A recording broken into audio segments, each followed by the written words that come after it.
Welcome to the 8-Bit Katz Show, a place where friends geek out over the nerdy things we love, sometimes with cats, who aren't here right now, but that's okay. With us today, we've got Zach, Peter, and Tom, and friend of the show, DJ!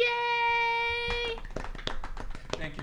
Hold your applause. Oh, okay, fine. Yeah, Easy. Since this is your first time to the show, why don't you tell the audience a little bit about yourself? I'm 26. I work at a dead-end retail job. I play video games. Right now, I'm really excited because I got invited to the Battlefield 2042 technical preview. Nice. Let's see. I have a PS4, Series X, PC. I live with my girlfriend. I have a crazy-ass dog. I think anymore, and somebody can find you on Facebook. Yeah. And I live on Bissonnette Street, if you know what I mean. Oh my. And that's about it. Also, if you guys want to donate a PS5 to your boy, God, he's fiending Hey for that DJ, the PS5. camera's actually over there. I know I'm looking at my face because you gotta. That was even better though. Yeah, that's really good. So, I will do anything for a PS5. Anything. why is DJ here today as our special guest? He's going to talk to us about the Halo Infinite technical demo. Oh, The demo. Demino. But I haven't heard of this. I've heard of a demo. What's a demino? Can you explain that for Yeah, us? so- Real quick? Demino isn't is- your name on Discord Demino? Yeah, it came for me an epiphany while I was playing. I don't know. Let's Grand Theft Auto. Like, how can I demonstrate my psychotic ways? I'm weird and. Let's demonstrate, and then boom. Oh, demino. Weird I get it. demino. But anyway, so the Halo Infinite tech demo. That's pretty neat. How'd you get Well, invited we're to that? actually going to get to that a little later in the show. I have a lot to talk about. Ooh, I like this. All right, But I'm our down. first segment, we actually start off is what you're watching. So we're going to talk about some of the shows and movies we've seen lately. Starting off with Master of the Universe Revelation. It's on Netflix. 5 episodes, season 1. Guys. If you watch it right in a row, you can do it in less than 2 hours. True. I mean, I binge watched it, and I was at 2 times the speed, and that thing just flew by. I'd never seen it, so I'm confused. I think it was. You missed an I think it was opportunity for very just- aptly named, is what I think. I think the best, definitely you can say the best thing about it was aptly named. Because So He-Man's not in that title. And No. He's not in that show either. Not at all. Wasn't that most of the backlash? Pretty much, yeah. Just that he wasn't there? It wasn't there. yeah, a lot of people were like, "Oh, it's the new He-Man," but it was more of like the Tila show. Yep. Yeah. But honestly, so the basic story, for your information, spoilers DJ. for Spoilers for everybody, so if you haven't watched it, good luck. And pause DJ, I'm this, go sorry. watch it real quick. It's DJ, really just good. mute everything, and you'll be good. I don't give a crap about spoilers. Oh, okay. So it opens with Tila is becoming the new Master of Arms on Eternia, and Man of Arms. Man of Yeah, Arms. Man of Arms. what did I say? Woman. Master. Man of Arms. Yeah. No, still Man of Arms. She's a woman of We are, arms. no, we are we are progressive here. She is still the Man of Arms. Yeah. Just because she's a woman doesn't mean she has to be the woman of arms. Why couldn't she be the woman of arms? If she wants to be 100%, that's her job. She's the job Wait, title. it's just She a can- She title. also That's be not- part of I it. got It's a technically question. Man at gotta Arms, answer. but So if she's yeah, it the, is Man at Arms, If isn't she's it? the Man at Arms, does she got muscular? Oh yeah, Yeah. she is. Oh, yeah. Yeah, she's ladies built. Oh yeah. And she's like she's- freaking Xeno warrior You princess. don't want to meet her in a dark alley. No. No, she'll ruin Are you. you sure about that? Yeah, She's she's like, vo- hello, She's- my name is Tila. I'm the new man of arms. Oh, do I get to talk now? No. Yes. I'm the only one. She's voiced by Sarah Michelle Gellar. Oh, Oh yeah, Yeah. Buffy the Vampire Slayer herself. I remember Buffy, especially in the late nights. She's done really good with her voiceover acting overall. Sarah Michelle Gellar is Yeah. solid work.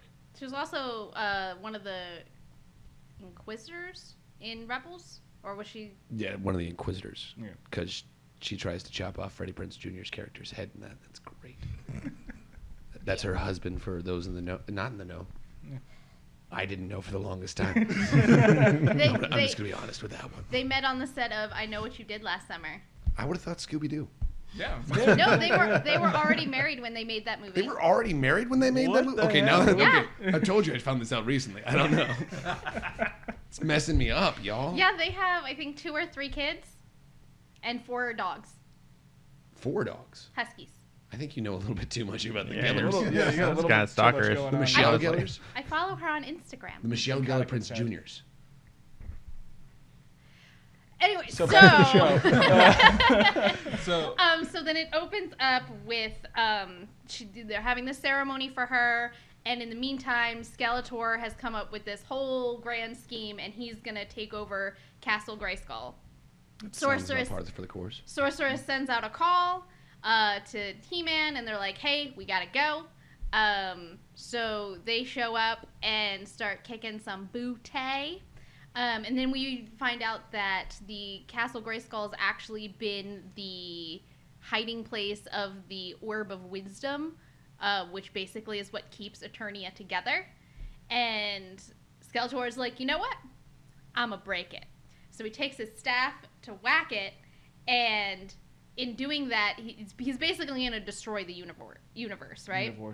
The universe. Yep.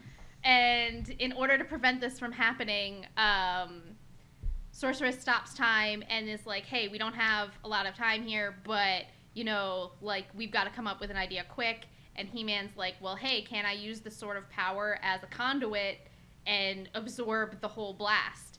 And she's like, yeah, but it's not going to go well for you. It does not go well for him. Oh, doesn't it? No. Yeah. Smudge on the floors. Why am I not surprised?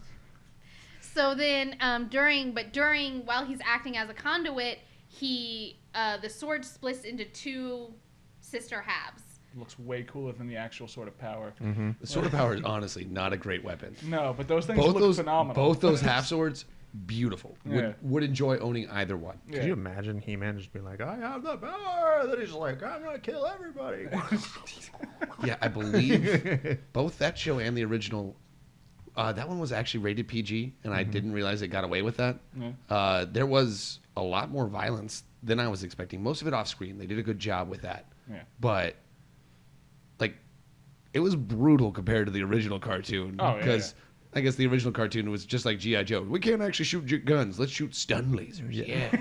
You can't kill characters. Just So beat 'em up. I have a sword. I'm just going to punch people with it. All right.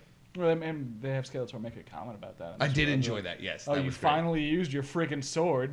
The way it's supposed to be used. Yeah, after he's stabbed Skeletor. Yeah. Great.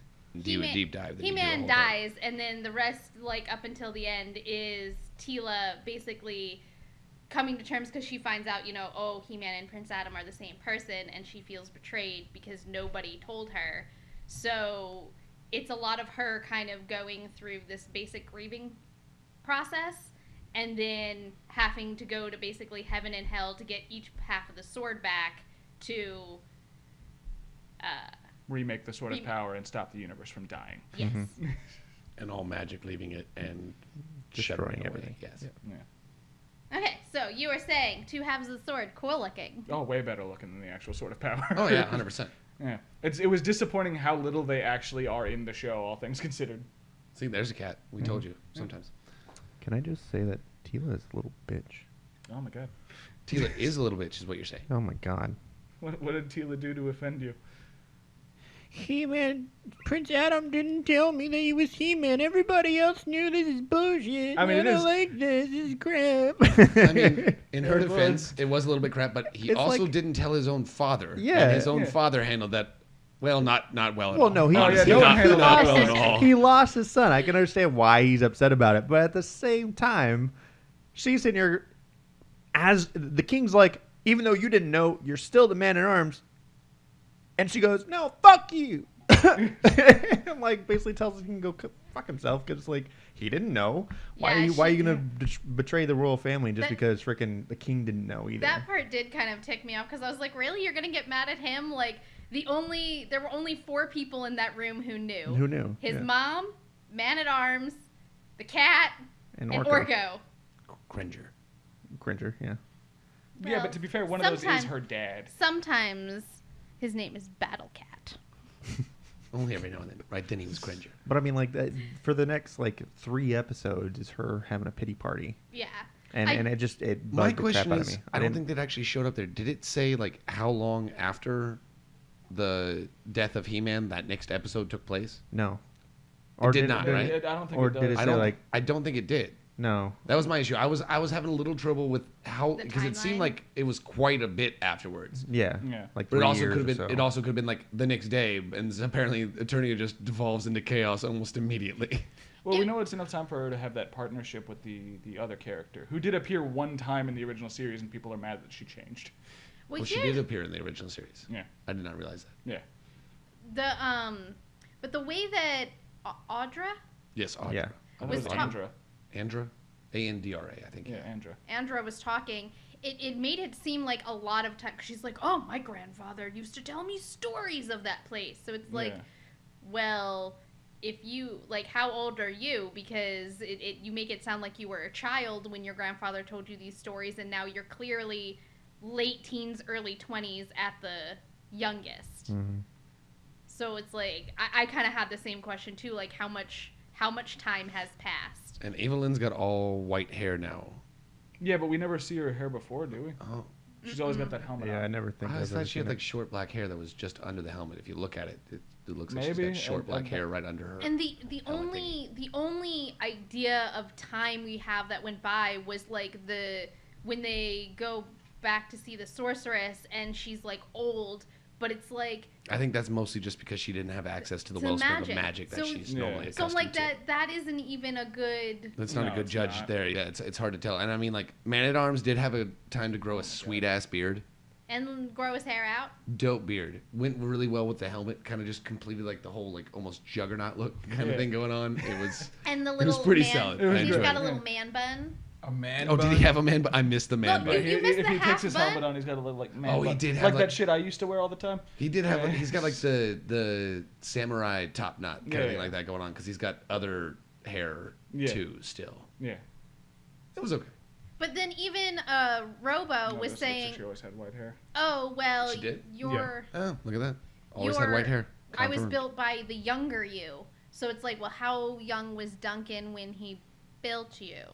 It is a question I have. Also, well, he wasn't supposed to be building any more weapons. Apparently, wasn't that also part of his banishment? Was that you could never forge two pieces of metal together ever again? Yeah, Right, that was but the part of his- way yeah. the way he was talking, it sounded like Robo was built before any of that happened. Ah. I don't remember that the Robo dude in the original series. Was he there? Maybe I really did not like He-Man all that much as a kid. I wasn't preferred great. the She-Ra series. It wasn't great. She-Ra was better. Yeah. 100%. He-Man was 100% all for toys. Yeah. Oh, Oh, yeah. yeah. That's why they all have the It was- exact same That's body why shape. that's why She-Ra Yeah. was great.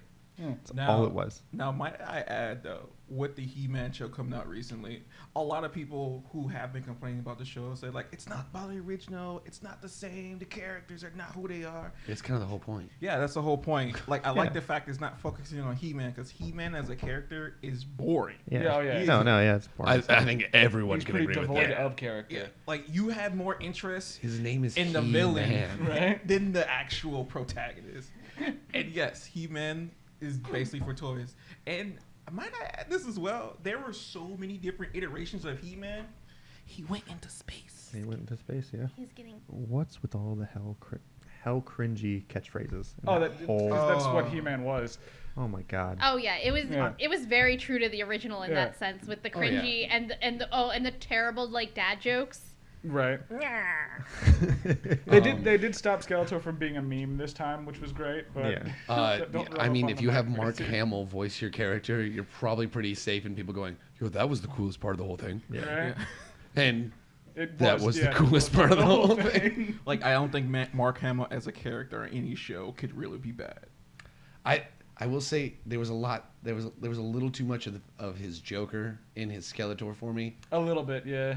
Yeah, It but was still at this- good, but there was definitely a lot of I Joker think- in there. I think was it you that actually told me that the reason he stopped playing the I don't Joker know. is Yeah, because yeah, it let's like hurt move the his ca- voice. No one needs Yeah, to see a so butt that Joker voice, it was really, really scratchy in his throat. So every time he did the laugh, it was really, really painful. Yeah, that's why he doesn't do it anymore. Yeah, so like, yes, the voice, most of his voices sound close to Joker, but I would say that his most distinctive voice would have to be Skip's from regular show. Yeah. Like, Oh, Skip- God, yes. yeah. It's like that deep, like, roachy voice. It's like, that's Mark Hamill? Yep. That can't be Mark Hamill. Yeah, the last time he actually voiced Joker was in 2015 for Arkham Knight. He Like, did do it for officially. Arkham Knight. Wait, no, he did Joker for the adaptation of the Killing Joke, right? Oh, he had to have. I think so. Yeah. That was the whole reason they came back. Yeah. No, because they had all the. Actually, I believe they had all the original voice actors Yes, you're right. from He came back for the Killing animated Joke. series. Because I know Kevin Conroy was in that one too. Also, the Killing Joke movie was not that great. Also, Kevin Conroy voiced the merman. It did. It was hilarious. Yes, that was great. Oh, I definitely gotta watch this now. I was like, Batman, your suit's messed up. That's not Batman. Do you know, I'm Batman. you know, gaming wise, Mark Hamill voiced in Kingdom Hearts. Yeah, he voices he's the teacher for Terra, Aqua, and Aventus. Master Ericus. Ericus, yeah. I did He's not know that. in literally everything. Yeah. he's And in- what's funny is also the voice for Master Xehanort, the main villain in Kingdom Hearts, was voiced by Leonard Nimoy. Was it really? Yeah, I didn't know that one. And the producer of the game actually wanted that to be a real thing because he wanted to bring the. he wanted to bring both the Star Wars realm and the Star Trek realm to be polar opposites. Oh, see, So that you makes had sense. I like had that. I the like twin that. pair who were the same person, but in reality were two separate people, kind of the same thing. I So like that. yeah, he actually was his plan. So yeah. Then So after he definitely thought Star Trek was evil. Then is what no, I'm no, he getting at it. no, he just had them both be always battling together because Yeah. Master 'Cause they Ericus kinda didn't. are, Master Ericus didn't want Master Xehanort as a person of himself. Like they were two separate. They were the same person, but two separate entities in themselves. So that's why the director had that happen. But it was That's- actually That's pretty legit. great. I like that. And then I think once Nimoy died, they had other Star Trek guys come in and also help voice it. So it was like a Wouldn't revolving surprise me door. if George Takei came in for that because he likes to do that stuff now too. I hope you guys never have an episode on Kingdom Hearts because the timeline. I can't with the timeline. I would be able to keep up at least a little bit, but I think these two would know more than me. Yeah, I love I Kingdom got Hearts. nothing. No, I love Kingdom Hearts. Like Kingdom Hearts as a kid, I loved it, but now as an adult, I was like, all right, I want to go from the beginning. I was like, no, I don't have time. No, you go from the Yeah. beginning. It's slow. Oh yeah. Tom and Slow I the kid. have matching keyblades. Yep. Oh dear Lord, help us! Wow. We're nerds. She's also got a spare, I believe. Too. Yeah, most likely. It's like true. But back to He-Man. So Overall, thought it was great. Oh, Honestly, yeah. I thoroughly enjoyed it. Tom, you seem to have a dissenting opinion over there. You're good. Go. Let's hear the awful. 5 out of 10, honestly. 5 out of 10, really? Yeah. Damn, yeah, that's I, not awful. That's yeah, like perfectly average. yeah, it's well, average. it's Well, we like I got said. there's 8 cats, so you got to do. Oh, the it's eight- it's the cats. 8 cat Okay, we're doing scale. 8 cat scale. Okay, 4 cats. It only allows 4 cats there because reality is like yes, it was He-Man specific, and yes, it kind of gave some backstories into some of the characters, but overall, like it was slow. Like I watched it on 2 times speed because I could not listen to Tila going, "No one told me that he was He-Man." Like, come on. Yeah, she You're spent like like 5 episodes. How old is she supposed to be? Yeah, I know, but she spent 5 episodes. 5 episodes of crying. her, yeah. And even when they go into the later episodes where she sees Prince Adam again, she's still going, I don't want to talk to you. Like, what's wrong with you? Get over it. Just get over it. Like, who cares? You're trying to save the freaking universe. I think there's more things going on than you going, you didn't tell me. But Like, weren't you paying attention? She doesn't believe in magic anymore. yeah, but she's also the freaking child of the sorceress. Yeah, that one's true. I will say, by the time that they get to the heaven area, she doesn't want to talk to Adam, but it's explicitly because oh, he's dead and in heaven, and if I tell him what's gone wrong, he's gonna want to come back. That's true. Yeah. But And guess what? Clearly, He Still came totally back. does. He totally does, and then instantly gets stabbed through the chest. I love that so much. That was So- I was so unexpected and so amazing. I know that's probably Hold what on. pissed a lot of people hold off. on, I Probably the better gotta, one. I gotta blow DJ's mind for a second. So the last 2 minutes of the episode. So they get back from the heaven world. They've got the sword of power. Tila's like, all right, Prince Adam, do your thing. Become He-Man and reforge everything and make it good. He's like, all right, for the power of Grayskull. And right when he's about to do that, I have the power. Skeletor comes back because he apparently hid his essence in Evelyn's staff. And so he comes back and he goes, stab! Stabs He-Man It's right so to the good. heart. Take- It's amazing. Takes the sword of power. Oh, DJ, it's not over yet. That's like the biggest fuck you. It was. Oh, no, It was- it gets better. That was probably the better part of all of 5 Takes episodes. the sword of power. He says the magic words, and guess what? Now he's the master of the universe. All right, I gotta watch this. It ends with Yeah, Skeletor King. Yeah, again, you're gonna watch it, and it's a slow pace. It's all just the Tila show, and she's just bitching the whole time. But in reality, when you're watching it, like, it's still captivating enough to you can kind of pay attention to it. Well, I mean, the first 30 minutes and the last 15 are 8 out of 8. If the Best- scale best- is- yeah, it's best amazing. part of the show. Like, Amazing. If it's gonna be better than the original and then the spin-off where he goes into space, I will definitely watch. And I would say animation's absolutely gorgeous. Oh, yeah, Great, yeah. absolutely. Stunning. Voice cast is amazing. Yeah. It's done very well. Like Tom, I will agree with you. At some points the pacing is definitely a little bit slow, but they're also trying to definitely set up. Hey, we made the Masters of the Universe one shot. We made a. It's not even a TV series. It is definitely like A movie either a broken miniseries. It down. definitely took like a movie that they chopped in half. It was a 2 2.5 times. hour long movie that they chopped in and cut down to 5 episodes, Yeah. and then can't wait for the next new She-Ra movie because they've already redone She-Ra, but now when they redo She-Ra again, because I think they're gonna do that again I because that's don't- what it felt like a I lead don't up to. know because I think they kind of threw out that. Yeah, so they have talked a lot about how they're not going to have She-Ra at all, really, in the new He-Man stuff. So she's just gonna be Tila. She just Tila, but He-Man. Yeah, but I don't Here's see- here's the thing. So I didn't watch. The remake is 8. Screw that opinion. I don't know. I just loved this one because, and it pissed me off because, well, they killed a lot of people in this, honestly. Yeah. The one that hit me the hardest, because the only reason I actually wanted to watch this reboot Oh, was Orko? was because of fucking Orko. Yeah, you but go. it was a great one, wasn't it? Oh my god, it was so badass. He I'm like, finally, Orko finally. did something. He did something and successfully did something and did it super So badass and yeah. then blows some dude to hell. Oh, it's great. He uses like super magic and like he is finally like, oh yeah. Say, look at me. I actually am the Oracle. And you're like, oh, yeah, man. And then Yeah. all of a sudden it's Yeah. like, and you're like, he's dead. fuck. It was the quickest I ever became invested in a character and then instantly sad outside of the movie Up. Yeah. It's up there. It's up there with that. No, because I've always loved Orko because I'm like, that stupid little moron. Oh, he just tried so hard. And he just can't get it right.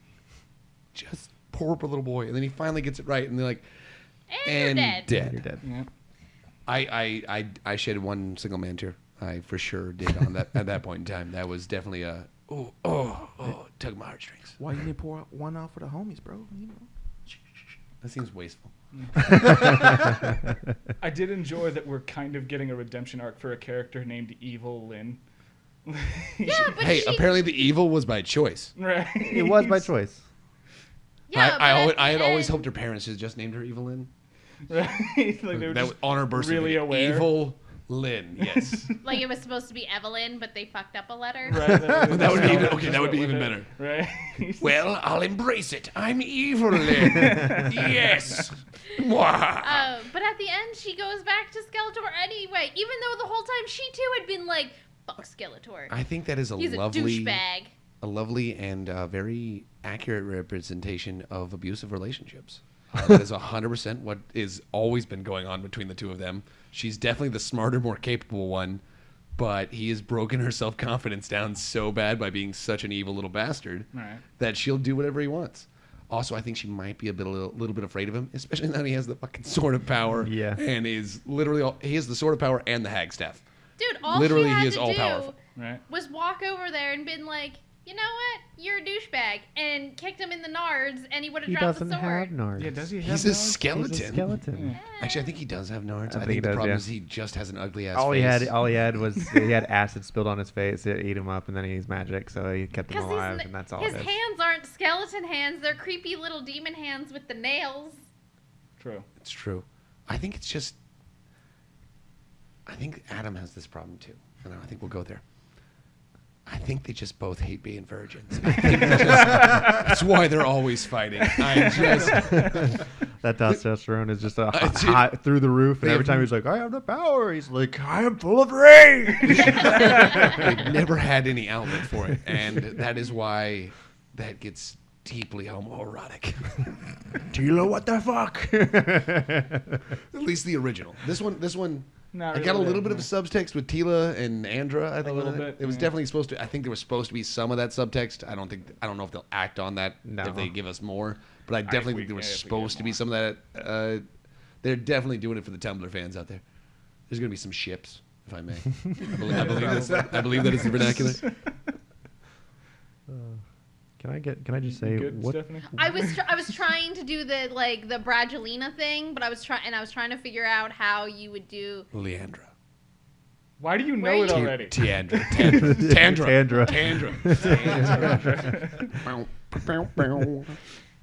Have you seen the book of Tandra Suture? Duke is displeased by your stack. I was waiting for him to. You've heard of knock some it over. Tandra sex? Yeah, Tandra sex. Oh lordy. What was the?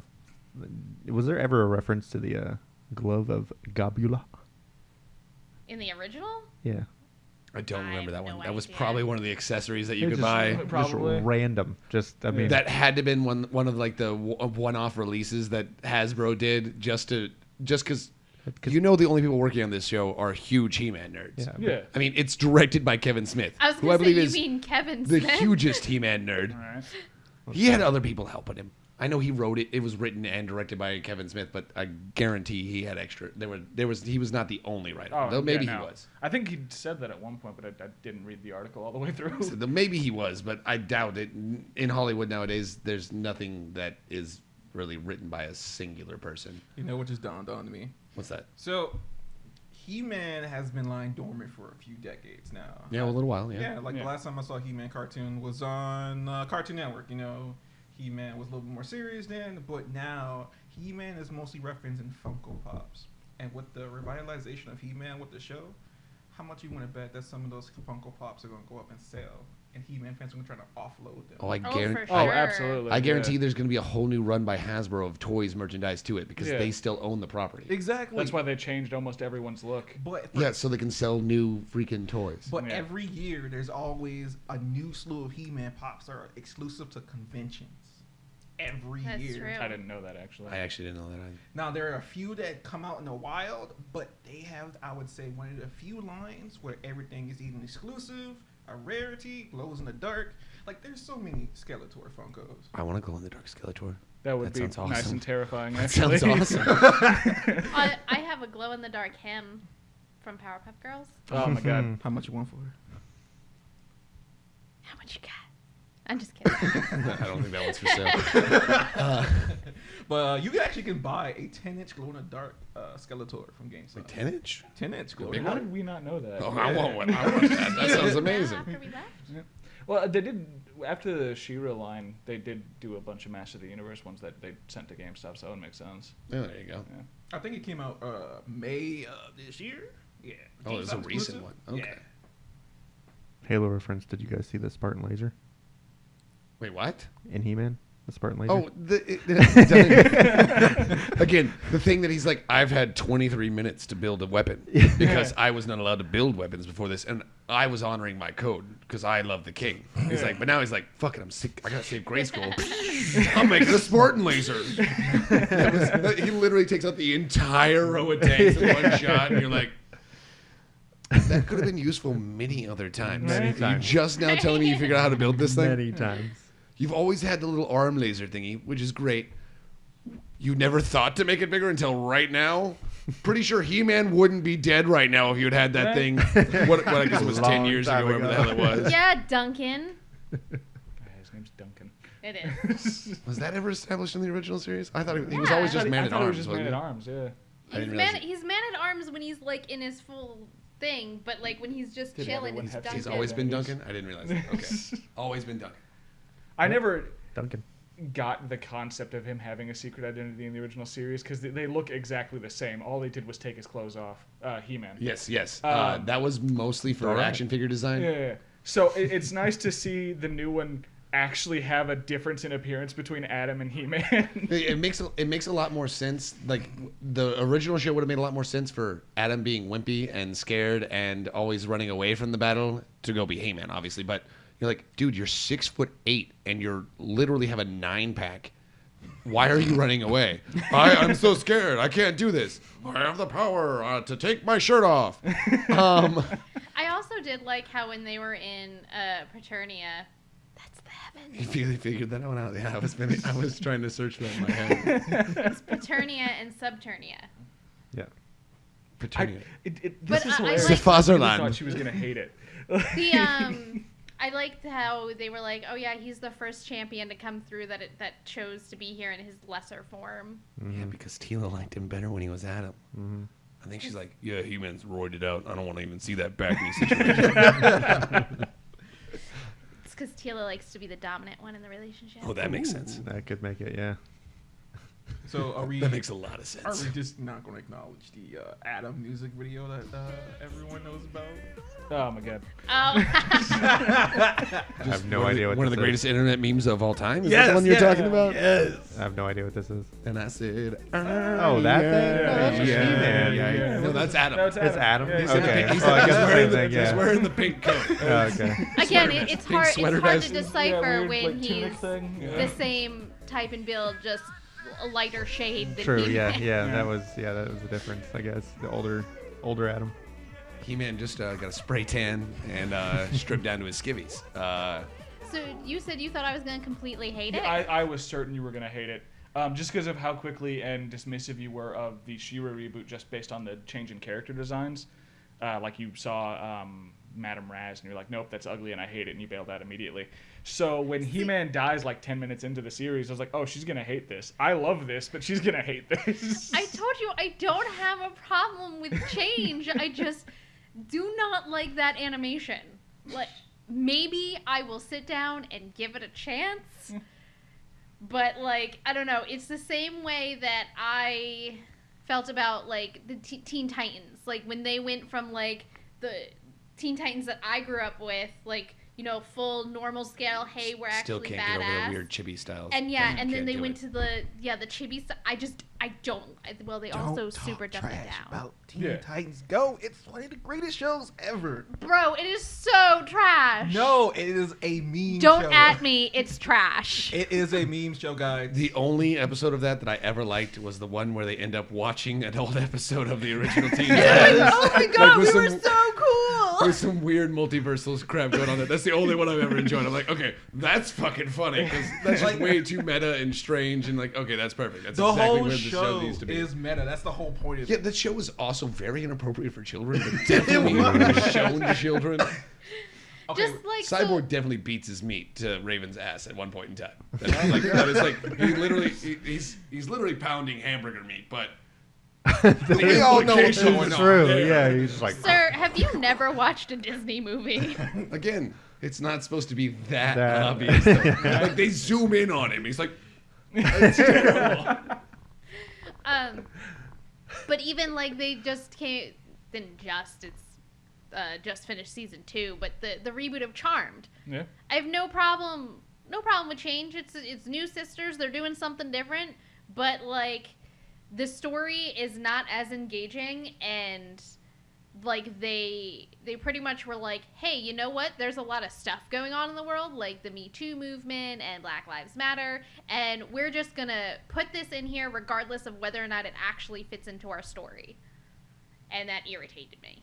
You want to know a reboot that really should have never happened? Oh, do tell. I do. Ooh, it's one of my favorite childhood shows. Motherfucking Powerpuff Girls. mm-hmm. I Wait, do you know mean the cartoon one or the CW one that almost happened? I thought it was still happening. the CW one is They're, apparently still they're happening, yeah. redoing it. Yeah. Yeah, 'cause they're the pilot reshooting got it. out and Was was like, oh, so this bad. is the worst thing ever. Well, Like, it was also the reason. It's like the same reason they changed that Titan show that was on the Warner Brothers exclusive streaming app that now will be on HBO because they finally fixed that trash. I had the DC comic streaming app that it was on originally. Same here. It was amazing. Now the first that was one of those the pilot got and they were like, oh, the pre-production photos, and people were like, Why isn't Beast Boy green? Do you want to look at this again for me, guys? I don't even care about the Beast Boy thing not being green. Why did they make Starfire look like a hooker? Yes. Have you ever read the comic books? I'm sorry. Okay. No, but To be like fair. not even like a high-end pretty woman hooker, like a straight up trash. No, that was some straight up fucking- clown wig. I'm not sure where the makeup and props department was sourcing some of that stuff, but you're like, you could do better. You could do better for sure. She was a hooker you would pay $20 for and never talk to again. and probably come home with a surprise. Yes. Yeah. See a doctor right afterwards. I will say though, I'm getting really, really annoyed with the reboots happening now. It seems like every time someone wants to create something new, it's a reboot of an old show. Oh well, that's been going on there's- for there has- ages. Yeah. It is quantifiably and scientifically easy to defend that there has not been an original idea in Hollywood since 1988. I challenge you to come up with me. You're on that. right. What So- happened in 1988? Yeah, what was the original I think idea? it was Jaws. No, that was 78. No, it's God. What is the last original idea in Hollywood? I can't remember what it is. Reagan. But what? Reagan. Reagan. No, he was rehashing some shit. Too. Also, they were Mr. Ed and him at the end there. Yeah.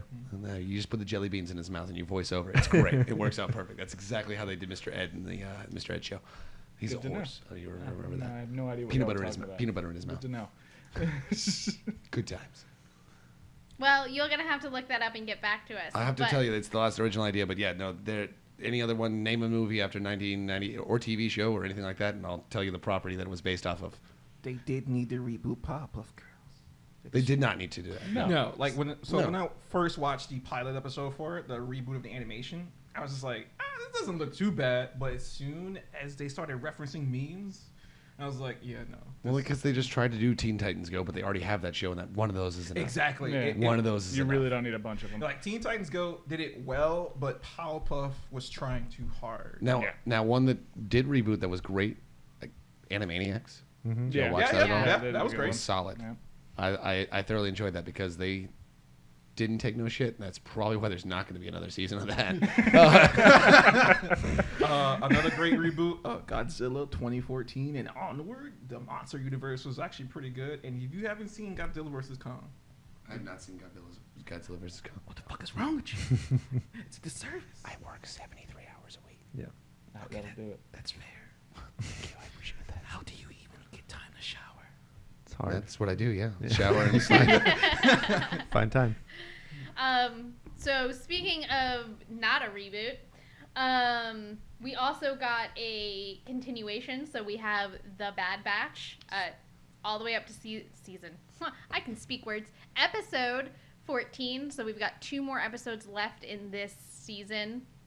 Only 2? Is that what they're telling Only me? 2. There's only 16 episodes Still in this haven't season. seen it. So you watch Clone Wars, right? Yeah, I get a gist of what happens at the end, but I never actually got to the final season. It opens up with Order 6. Like perfect time to interrupt. It opens up with Order 66. And you get to see kind of what happened. You get Caleb Dune is there. For those who don't know, that's Kanan Jarrus. Oh, yeah, sorry. Kanan Jarrus. My bad. His real name's Caleb. And he's definitely Caleb Doom there. Yeah. Because that's before he runs off and becomes Kanan Jarrus. Yeah. I was just explaining, like, hey, this is the dude Oh, from for our Rebels. one listener out there in Wisconsin. But Does anybody know anyone in Wisconsin? so it opens and it's the misadventures of Bad Batch trying to avoid getting caught by the Empire. Clone Force 99. Yeah. They're the Bad Batch. They're a group of, if you haven't seen the premise of it, they're a group of, He watched the Clone Wars. He already said he did. he said he didn't see the final season though, which is where the Bad Batch features. But I saw the memes. The memes are pretty solid. I did it for the memes. He knows he knows them memes. Memes. Them boys got some good memes out there. French fried potatoes. Don't do that. He's just a boy. But so you also get to see the evolution of the Empire going from clone troopers to stormtroopers. It's happening a little slowly. I know that these two really wanted to see more like from the Empire side. Yeah. I feel like we're starting to get a little more into that now. Well, you're not. You said you only watched up to 11. Yeah, I was really struggling to care when I was watching it today, because it's just it's gone so far from what I was hoping it would be to just kind of Mandalorian, but with clone troopers instead of a Mandalorian. I I'm can just see really that. not here for it. it is a So- lot of fetch quests. Yeah. Yeah, lot of because fetch quests. they're instead of having a Grogu, they have Omega, which turns out to be a female clone that the Kaminoans made. Can I at least admit that that's cool? But I want to see the Empire enslaving people. Yes, Yeah. again, that's where we thought it was going to go, and I think you're going to get some more of that too. They are transitioning towards like, oh yeah, here's your first. They actually made their first reference to TK troopers finally in the show, and you're like, and even the clones that are the Bad Batch, Clone Force 99, they're sitting there going, what's a TK trooper? I don't know what that is. And Yeah, if you know Star Wars, you're like, it's a fucking stormtrooper. Yeah. They basically Stormtrooper. are, Rex sends them on this rescue mission. Oh, I loved that. They bring Gregor back. They go rescue Gregor. Oh, really? It's Yeah, Gregor. that's It's great. amazing. Actually. It's But amazing. so he's been training the TK troopers, and so they go in and they're like trying to escape, and Tech's like, all right, let me put some codes in, and alarm starts going off, and he's like, shit, did I just divert? What did I just do? And Gregor goes, no, you idiot, this is a TK facility, your codes don't work here. And I do love so they're running away and there's a bunch of stormtroopers shooting them and they're all missing. And he's like, I thought you. And they turn to Gregor and they're like, I thought you said you trained these guys. You're a freaking clone commando. Well, I thought you said you trained these guys. He goes, I didn't teach them everything. and then I immediately went, well, that explains a lot. I didn't teach them everything. So, from my understanding, the Bad Batch has been getting a lot of mixed reviews. People say they love it, they hate it. I'm in more of the line of, I think that if you're going to go involving the Empire, we see it from the perspective of the Empire and not the Rebel side. Because right now what Disney is doing is that, all right, we're going back to the past. We're going to talk about these characters. We're going to go here. But we're going to focus on the good guys and never the bad guys. Yeah. And that's why I love the books and comics more, because if you ever read the Darth Vader comic, It's fantastic. it's so fucking fantastic. You see how Vader has been coping ever since the loss of his wife. Also Yeah. getting really problematic with timeline though. Yeah. they've They've messed some stuff up with after I guess what would it be Empire Strikes Back. Yes. Yeah. That timeline is a little off now. And then with them introducing the High Republic, I would say I read the first book of the series, not a big fan. Like, Yeah, I tried to read one of the comics. I right there Well, with you. I watched a like behind the scenes on the making, and those books, the High Republic specifically, they're being written to be more like children's books as opposed to like. Well, that seems like a very poor choice. yeah. That's Pretty weird. That is a weird I call. don't not like We're not blaming you, obviously. not but like children like little like 4-year-olds. We're talking but, like young adult, right? Yeah, Yeah. young adult novels like kind of thing in like the that. like I'd say Like we're going like Animorphs. 9 Don't like you dare bring that back. yeah like the Fuck you, Animorphs was like great. so like did you guys ever read the Goosebumps or the Fear Street books? Fucking fantastic. So the Goosebumps were supposed to be more like, you know, the younger kids, and Fear Street was supposed to be the older kids. Yeah. So High Republic is supposed to be more like Goosebumps. But the problem with it is that you have the YA and then you have the kids book. So to get the entirety timeline, like right now, and you this have stuff, to read both. you have to read both. So I bought the first book that's going to pretty much outline the whole thing and what the High Republic is based around. And then you have to read a children's book because the Light of the Jedi, everything around it revolves around that book in particular. And I think that's what Disney and who's ever running the Star Wars side of things need to fix. Kennedy. She is a nightmare. That one's true. I think everybody can agree on that one. And I would say that I love that we're going back to the past and seeing things how it ran over 30 years, but I'm getting real tired of seeing everything from the good guy side. And I think that's one of the reasons that mostly it originally, even before Disney non-canonized all of it, but the original expanded universe, the Legacy series, the Legacy universe. Is it now. Legacy? I thought it Legends. was Sorry, Legends. Legends. Yeah. The Legends canon now, if I may. A lot of that is you had a lot of stories written from the perspective of either someone connected to the Empire or the remnants of the Empire. Yeah, like, You had a lot of really interesting stuff on that because I think most of the writers through that period were huge fans of Star Wars, but they're always like, well, wouldn't it be cool if we knew what the stormtroopers were thinking instead of maybe just getting shot in the face? like there's the reference that Palpatine actually was still alive after the second Death Star got destroyed. Yeah. Sorry, I didn't mean to interrupt you. You're good. He had a system where every time he died, his conscience would be transferred into a new clone of himself. So basically, he was living forever. And then they're like, okay, so we're not going to mention that whatsoever, or we're not going to mention that Anakin Skywalker's kids, that they have kids. We're not going to mention the fact that that we're just not going to mention anything of the great stories. Well, yeah, but again, they wanted to create their own new stuff on that. But again, I'm also sitting there like, yeah, you're making new stuff. I'm with you on that one. I love that we're getting a little bit of the stuff in between. I'm really excited for that Obi-Wan series because that looks like it's going to be fantastic and it's going to fill in some gaps. But the other half of that is, I want some of the bad shit too. I'm like, I've always been a guy. I'm like, why does somebody join the Empire? Because it is a volunteer. Well, there are conscripted soldiers too. Yeah. So a lot of those people enlist. They decide, I want to go shoot rebels and wear the sweet white armor. I'm going to the Imperial Academy. This is going to be sick. I want to learn about that guy's thought process. Like, where does that come in there? Not to bring this in to like a dark thing, but why did people join the Nazi Party? Exactly. And those are the best World War II documentaries too. Why do people join the military?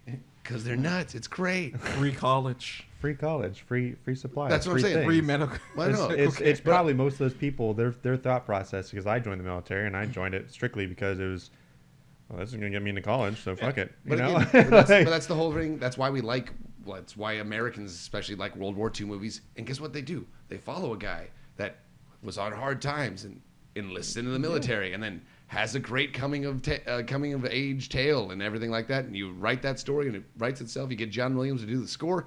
You got yourself a damn good World War II movie. Yeah, But no, I honestly. But that's what I'm saying. Like, I would like to see the guy that gets conscripted because his mom's gonna lose the farm and he's got to go join the Empire in order to send money back to mom so they can. What's the fruit that they have in Rebels? Well, I always I love have that shit. two things. One, you should have known going into this that that's not really what the Bad Batch was going to be because they were going to be the good guys. Like, they weren't going to join the Empire. That's why I was a little sad. I wanted to see them join the Empire and train TK troopers. But if they had joined, it wouldn't have been by choice, so that would have thrown your whole thing out because we know about the chips in their heads.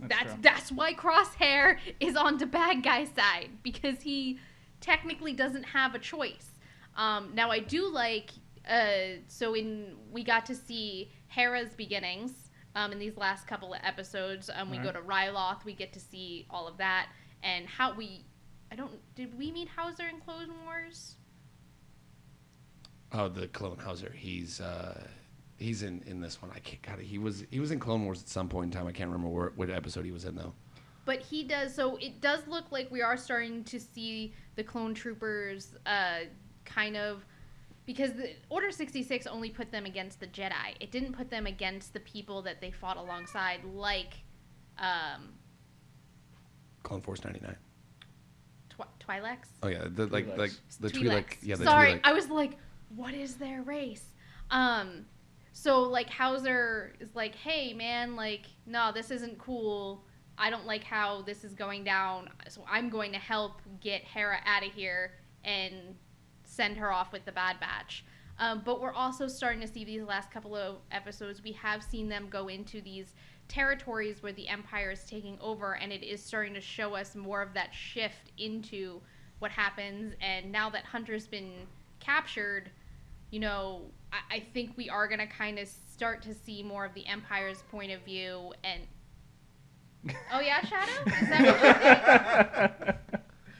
Shadow disagrees with me, apparently. Evidently. Well, He's got you're a great wrong. opinion. Honestly. But I think as we get into these last two episodes and going into season 2, I think we are going to start to see more of that other side. Because if they could start really showing the Empire and how they see themselves, like as the good guys, then I think that will bring more back of the old fans. Yeah, I think that's at least an interesting take on it because you want to see why do people support these? Like, oh yeah, we're gonna go in, we're gonna murder all the leaders of this planet, and we're gonna help with peace. And you're like, wait, what? Say that one again. Run that past me one more time. We're going to destroy your homes, and then you're going to join us because of peace. Oh, okay, yeah, that makes sense. Yeah, I don't think Shadow agrees with that either. Yeah. Man, he's having a The terror. one thing I'm really still kind of hoping for with an Empire perspective show is that technically the Republic Commandos from the games do still canonically exist in the Star Wars universe. Mm-hmm. So who knows, maybe we'll still get like the Imperial Commando like sequel series that they had. That would be interesting. Right? They did that, but then they made it part of Legends, which Yes. also sucks. It also never saw a conclusion because when George Lucas did that ABC canon thing, hers was put into a category she didn't like. So she's like, well, I'm not going to write books for you anymore, and just quit. Hot. Right? But we also did get the kind of like sort of conscripted thing with Kyle Katarn in the old Dark Forces novelization. It's explained that his dad sent him off to join the Empire because they lived on a dying desert planet where you could only be a farmer and hopefully not die before you're 20, so he could have an education and get the hell out of there. Sounds Again, like but I'd like to Kansas. see that in a moving media of some sort. Right? Yeah. I'd like that to be brought to the forefront of the new Disney canon. I think that would be Absolutely. some more interesting stories are there to be told. There is a lot of like Legends canon that is just really fascinating, and unfortunately we're not getting any of it. I was really happy that Chopper showed back up in the Bad Batch. Oh my god. Chopper is the I shit. Love that dude. Freaked out. Love that dude.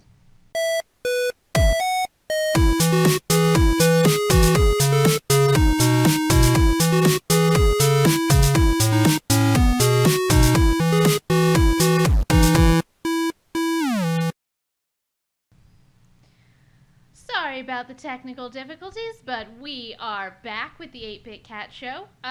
We're just going to go ahead and move into the next topic, which is a show that I found on Netflix called The Movies That Made Us.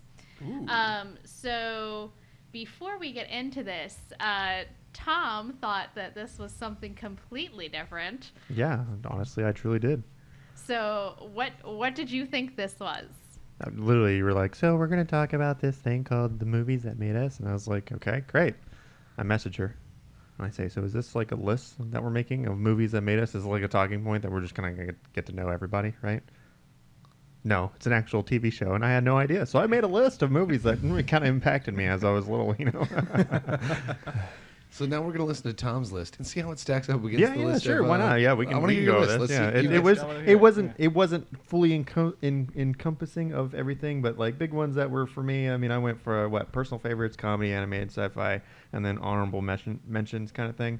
Dune was one of my personal favorites. I love the early movies and the sci-fi rendition that they had for the miniseries. Titan AE. Don't know if you ever remember that one. Great movie. Yeah, that was Yeah. fun. Don't remember that. Yeah. It was the thing that bankrupted the Fox Animation Studios. Yeah. It was fantastic. All it was CGI. It was so good. But it was such a good movie. Yeah. And there was the one when I was a kid, the one thing that set me off for that movie is the one where the bad guy for this show tells the kid who is the main character, like, hey, fly this ship. And then he's flying the ship, and those little, like, star stingrays are, like, floating around in that freaking, like, orc cloud or Oh, it was whatever. beautiful. It was great. And then that song that was playing was like, oh, yeah, it's cool, man. It's fucking awesome, you know? So I was a little kid, you know, I was like, oh, yeah, this is awesome. And I loved it. Shawshank Redemption. Okay. One of my Yeah. personal favorites. That should be everybody's. Queen of the Damned, because Aaliyah is fucking gorgeous. Yes. She's so fucking hot. So beautiful. And she's not here anymore. Oh no. I couldn't watch her anymore. That's sorry. God, she was so beautiful. Yeah, she ended up dying in a plane crash, you know. And that was Who was the actress? Aaliyah. Aaliyah? She wasn't just an actress, she was a singer too. Yeah. Caleb far removed from the popular culture on that one. Missed that completely. Yeah, but she, I guess, like, her plane was overloaded, you know, with shit and basically crashed. I think musicians should go back to tour buses. I'm just throwing that one out there. Yeah, but, Dolly Parton's still around. it was She unfortunate. needn't go on airplanes. But Starship Troopers? Oh, yes. Yeah, Yes. love Starship. Yeah, that was a good one. That was a little boy's fever dream in that one. The Fifth Element, Also Mila, Little Boy's Fever Dream. Oh my God, I love So Mila. Yeah, all I had in there was all night long. All night. And in that scene, you know, if you ever watch it and like kind of look back, you actually see Bruce Willis cracking up. Oh, I have not. I've never noticed that. Because the way The Fifth Element was made is that the director himself never really anticipated to tell them what to act like and to be like. Mm-hmm. So every time they came on set, it was something new. So they always have to act it out. So in that part where he comes walking up and you could honestly play it and they could listen to it and kind of sing along, but you can see him in the background, like as he's like, he scoots in, he's like, all night long, and then he's just like, you know, he's in there smiling. It's funny. So you can actually see that. But yeah, those are the personal favorites. And then comedy-wise, Monty Python, most of Mel Brooks movies, Ace Ventura movies, The Truman Show, that kind of stuff. Yeah. Animated would be like Disney movies, Lion King, all that stuff.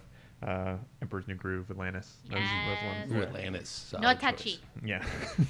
Sci-fi movies, all the Alien movies, E.T., you know, Independence Day, Men in Black, that kind of stuff. Those are all comedies and other random things. And then just kind of honorable mentions that I had was like Green Mile, Tremors, Twister. Ooh, Tremors. Yeah. Ooh, I haven't heard that Ooh. franchise in a Nice. long time. And then what was the other one that I had in my head just recently when I was thinking about Twister? It was that Dante's Peak or whatever. Ooh, Dante Okay. with Tommy Lee Jones. Yeah. I think of that? Yeah. Wasn't Pierce Brosnan? Yeah, he was. Yeah, it was a good movie. I was like, oh, that's really nice. Well, I'm going to say not one of those movies was on the list that they made Yeah, for I'm this TV sure. show. That's crazy. I think a couple of them easily could be on season 3, but the 2 seasons that they have done, not one. so much. Not But see, any- but- not any- So See, this is where I get caught up too, because I made this whole list. And I'm like, yeah, you know, this would be cool. Everybody talking about their movies and going, ooh, yeah, ooh, ah. But no. And what, 8 o'clock in the morning when I'm at work, I don't see the message come in, and she's like, no, it's a TV show on Netflix. You should watch it. no, we're gonna keep playing this game. DJ was there for our conversation, so he already knows what's on the list. So DJ can't play. But Peter, you take a shot. What movies do you think made the list? Oh, of the probably Star Wars at least. The Breakfast Club. Breakfast Club, yeah, that has to be on there. No. Neither of them? No, neither of Oh, them. that feels like it's wrong. Star Wars inherently. gets its own Yeah, but still. stuff. They don't need that. Eternal Sunshine of the Spotless Mind. No. Great movie. Not on there. Let Peter- Dead Poet Society? No. Ooh. Wow, really? That's a Really? good choice. Well, I mean, we're only in season 2, and each season is only 4 episodes. That's still kind of sad. That's not that long. All of the ones that's like, these are obvious picks aren't on there, so I don't know. All right. So you're gonna you might feel a little dumb when you hear some. maybe. Of them. So Let's hear some of them. Season 1 was Die Hard, Ghostbusters, Home Alone, and Dirty Dancing. Dirty Dancing? So I will say, I didn't see Dirty Die Hard Dancing until I was changed a 23. generation of both men and women. So Lies. the whole thing with the cool thing about this show is a lot of the stories that it's like these movies weren't even originally gonna make it. Like they were on the cutting room floor, or they had ended up in some weird like Dirty Dancing the script ended up at a studio called Vestron, who started out as a porn distribution company. Yeah. Nice. and then got into like No wonder they picked that movie up.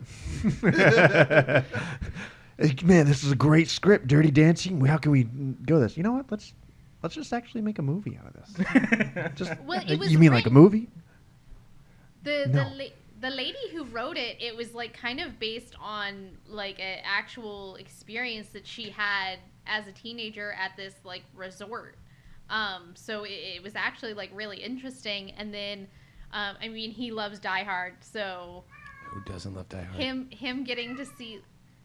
Oh, I'm sorry. Raise I'm your sorry if hand. you've offended you. Raise your Shadow. hand if you don't like Die Hard, and then get out of my house. All right, you can stay as long as you agree that Die Hard is a Christmas movie. You don't have to like it, but you have to agree at least that Die Hard is a Christmas movie. Hey, I just want to let you know a secret. I'm fucking with you. Okay, good. But it is definitely Christmas. It's a Christmas We movie. all agree it is a Christmas Yeah, movie. it's a correct? Christmas All movie. right. Yeah, it has to be. Yeah, so you got to see how they were able to pull off like a lot of those stunts. Like I didn't know that it had been so the tower, the Nakatomi Tower that it takes place in was actually the new Fox. Yeah, new Fox headquarters.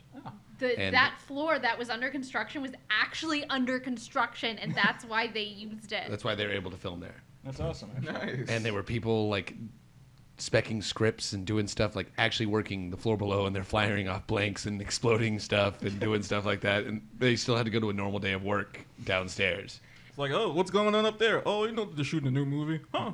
And Sounds then, about right. and then for Ghostbusters, like Dan Aykroyd actually, like his family is super into the paranormal, Yeah. and that's where this idea for this movie came from. Him and Harold Ramis got together and started, shucking the script together, and they didn't even know if Bill Murray was going to show up until the first day of filming. Where he just showed up, he's like, "All right, guys, I'm here. Let's do this." And that's literally like how they got the funding for the movie. It was like, oh yeah, Bill Murray's in this movie, and they're both sitting there going, "Is Bill going to actually show up?" We don't know. We honestly don't know. And the first day they're like, "Hey, he's here. All right, perfect. All right, we're gonna pull this thing off. All right. Hey, Bill, glad to see you here. Yeah, we knew you were gonna be here. Yeah." And the other thing 100%. that I didn't even know, so there was actually a Ghostbusters cartoon Yes. that was out before the movie. Oh yeah, like when they first started filming, they did not have the rights to the name Okay, I know what Ghostbusters, you're talking about. and it almost became Ghost Breakers. Ooh. Yeah, that's why when they did their own cartoon, they had to do the real Ghostbusters, right? Yes. Yeah. And when they had to film, because they weren't sure if they were going to get the rights, so they were having to film anytime they said Ghostbusters, they were having to film those scenes twice. Like the scene at the end where they're rolling up to Dana's apartment building, and the crowd's chanting Ghostbusters, Ghostbusters. They were actually going to have to film that twice, but at that point they couldn't get the crowd to not say the right thing. So they went to the head and were like, "You need to make this happen." Why didn't they just overdo the audio for the people chanting? Because you don't have the right kind of feel and vibe for that. They literally had Would you 500 extras out there. How do you dub that over? Would you have the watched studio. Ghost Breakers? My dad probably would have made me watch it because it would have been fundamentally the same movie, just a different name. True. I don't think it would have worked as well though. And Who are you then- gonna call? Ghost Breakers. It just doesn't work. It just doesn't work. Speaking of And- Ghostbusters, have you guys seen the new trailer for the new Ghostbusters? Yes. Yeah, Yes. we talked about it on episode 1. I have to say this: the second trailer looks a hell of a lot better than the first one. Yeah, oh yeah. Hello, Ray's in it. Barely. The cat is literally trying to attack himself. He's trying to free the other kitty from the inverse world behind the mirror. Dude, the timing on trying to that was help like you. Brother. So season 2. So we've only watched the first 2 episodes, but it's Back to the Future, Pretty Woman, Jurassic Park, and Forrest Gump. Forrest Gump is a classic. If And anyone that's hates why this movie. when I saw it, I was like, Peter needs to know about the show because I bet Maddie would like if you watch nothing else. Jurassic Park episode. Well, so decent chance that she already knows anything that I would have said because she knows a stupid amount about this franchise. But yeah, I'll have to try that one. It's just fun. So we've only watched the Back to the Future and the Pretty Woman episode, but I mean, just Back to the Future was really interesting because I don't know if you guys know this, but Michael J. Fox almost was not Marty McFly. Yeah. Ooh. They had to, Eric Davies. Yeah, there's actually footage I think of some of the scenes with Yeah. him instead Yeah, it's of. bad. It was a good. That was a good It was a call. great on the call. recast. Oh, yeah. Good call on the recast. Good call. They'd already shot 6 weeks of filming though. They'd already done 6 weeks of principal photography, and Yeah. they literally had to start over and redo it all. Wow. And it was, and then they were saying about how in Back to the Future 3 is when his like Parkinson's started kind of. Yeah. Kicking in. Yeah. And he said that, when he was talking to them later after filming it wrapped, and if you know what to look for, you can kind of see the parts, but there's like one part where he's running and he's kind of got like a weird limp, and that was because of the Parkinson's. But when they were doing Back to the Future 1, I mean, that man pretty much got no sleep because he was still contractually obligated to do Family Ties. Yeah. So he would film Family Ties, sleep on the way from set A to set B, and then do Back to the Future. To like he was, 2, 3, 4 in the morning. He Jesus. did not think that movie was going to do well, and he even apologized to the producers. He's like, I'm sorry, I was so sleep deprived. I'll do better next time. And they're like, Michael, you just grossed us so much money. You broke it. A new high score. What does that mean? Did I break it? We need to apologize for not letting you sleep. Hey, Mike, you did us a favor. You brought us the money. That he got that money. That's for sure. Dollar bills, y'all. But no, it's honestly they do a lot of deep dive. They talk to the directors and they talk to writers. The writers. They talk to the costuming department. They talk to everybody about it, and like they get the real scoop on what was going on in the production of that movie, of like why this movie probably should never have actually gotten out, and why it's one of the greatest things you've ever seen in your entire life. Yeah, because that's the thing with every one of the movies that's been on here so far is it's like stuff that had things not just fallen into place just right. You never. They also have a holiday version called The Holiday Movies That Made Us, and that one has Elf on it, and Nightmare Before Christmas, and was there another one? I don't remember, but it's worth a check out. Can we all agree that Jon Favreau is amazing? He goes out to make a Christmas movie and he makes an instant classic. Yes. He goes out to make a superhero movie and reinvents the genre and creates one of the greatest, highest grossing movie franchises of all time. Really starts that out on a high note. He makes documentaries and like, yeah, let's change the game. Yeah. Jon Favreau, then he makes The Mandalorian. He's like, kind of all right. saves Star Wars. Like, Yeah, that everything He that had some man help from touches Dave. is gold. He had some help from Dave. I'm True. gonna say. Yeah. So before we get past this, everybody's got to name their favorite movie. Favorite movie of all time? Yeah, I've already named all my lists, so I got You're- nothing here. Which was a great list. Thoroughly enjoyed that list. All of those movies on that list are mostly my go-tos too. The one you didn't name that is actually on this list is Die Hard. 100%. Oh, yeah. Favorite movie of all time. Can watch that Yeah. 3,000 times. I mean, most of those old ones, like the RoboCop series. Or, Oh, RoboCop was great too. Yeah. Oh, yeah. I mean, even if you don't go, well, I mean, yeah, Highlander was a movie. Yeah, Highlander. Highlander Those are going was Highlander 1 was great. Yeah. Highlander 2 might be second worst movie of all time, only because unequivocally it is Manos, the Hands of Fate. Is the worst movie of all time. Or you can go Plan 9 from Outer Space. Also very bad. Beauty and the Beast, Mhm. Frozen, Jurassic Park series, Thor Ragnarok. It's like my top 4. Thor Ragnarok. Yeah, but I mean, So- that's more like What's the movies that's now, your right? favorite? What are the movies that What- made you who you are, that Yeah. shaped your sensibilities?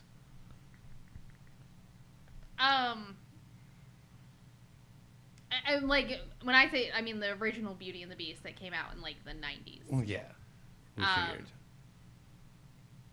No offense to Emma Watson. I'm so glad that I put her on the spot.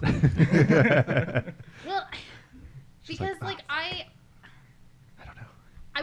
I didn't necessarily watch like movies on repeat. Like I watched a lot of TV. Like my dad had recorded the old late 80s, early 90s, the Saturday morning USA train. I don't know if anyone remembers that. No. So the USA Network used to have the Saturday morning cartoon train, and it was just like a full bunch of hours of He-Man, She-Ra, Ninja Turtles, Ghostbusters, This was on G.I. USA? Joe, Right. on USA. Weird. And so I used to just watch those VHSs on repeat. Yeah, I was watching PBS and ABC and Fox. Like my Saturday mornings were all those. I didn't have cable. USA? Oh no, I don't have that one. My Fair Lady stands out. There was a musical that they had brought on VHS with Audrey Hepburn, which is phenomenal. I don't know if anybody even knows this movie, but The rain in Spain stays mainly in the plane. yeah, but the troll in Central Park. Oh, the I've troll in heard Central about Park. it. Yeah. What Yeah. the hell is that? I have the VHS over Is that the there. animated one or is that the live Yeah, action? Are we animated going to one. have to watch that, I assume? Or If you can find me a VHS player. I you're gonna- probably have one, actually. VCR. VCR. Scooby Doo. Oh yeah. Oh, of course. Oh, the original cartoon? Oh.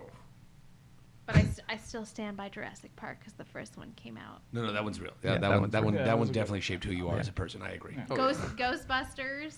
Yeah. Agree. Yeah. Fair. Dude. Oh, sorry. I think we got. Yeah. I think we got to You bleep Yeah, that. can't. I You think can't. so. Yeah. I think you're allowed 30 seconds. Is the Oh, is it allowed. 30 seconds? Yeah. All right, It sweet. changes so much that, yeah. What do you got, DJ? What shaped me into the person I am today? Scooby Doo: Escape from Zombie Island. Mhm. Classic. Oh, great. yeah. Let's see, Ghostbusters. First one that was actually scary. Exactly. Second Scooby Doo movie, and The Witch's Ghost. I forgot. Witch's I'm a Ghost is Hex good too. girl. Yeah. Oh, yeah, shoot the My hex spell girl. on you. Oh, Ghost- can I add in Hocus Pocus? Oh, That's just a cult favorite. yeah, I think that's everybody I love knows that it. we were just like, hey, we can't sing theme songs, and then promptly sang another theme song. That wasn't a a catchy theme song. Just a song in the movie. So Scooby Doo, Ghostbusters, and one that most people don't really think about is the original Ghost in the Shell.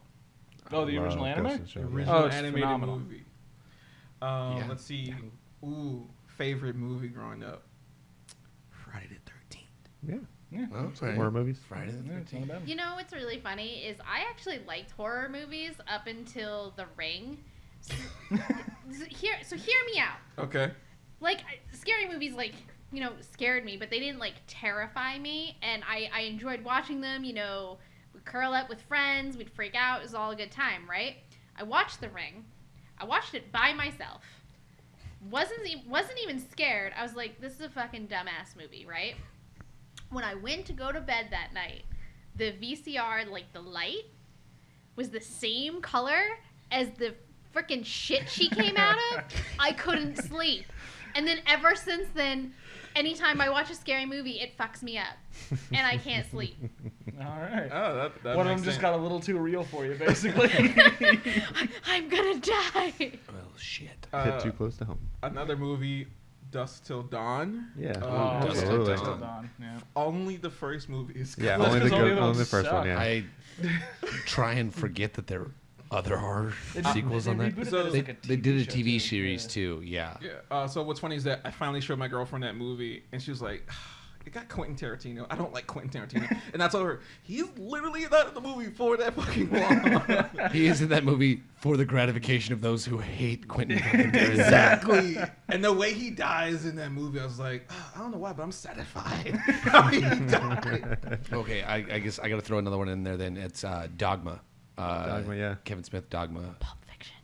Pulp Smith Fiction is amazing too. Yeah. It's another But one I didn't really I think see till Dogma is adult. one of the things that made me who I am today. It's like, oh, Any a lot of that Kevin makes Smith sense. A lot of that movie? makes sense. A lot of that makes I mean, sense. how Clerks. Ooh. Those are always good. That's a good one. Yeah. I know that you would just kind of randomly guess, but do you have any? Tron. Hence the shirt.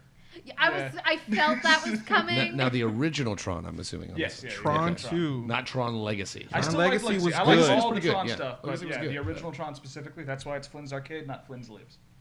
Speaking of things that like influenced us when we're growing up, so the Jackass boys are back, Ooh. and they're making Jackass Forever. And the not first thing, dead? yeah, that's those are the first two things I said when I was like, why? Don't they How already aren't you have enough dead? money? No. No, they ran out of it. And that's why they're making a new movie. Steve doesn't do drugs anymore. What is he spending it on? And I The mean, medical bills. Johnny Knoxville's been in legitimate movies. Yeah. Men in Black 2. He wasn't bad in them, but he was in legitimate movies. Hey, he was was good in at Dukes Men in of Black. Hazzard. Dukes of Hazzard was terrible. Oh, it was awful. That movie was It was the trash. worst. Yeah. Except for James Roday, did enjoy him in that movie. He's the rival NASCAR driver. Yeah.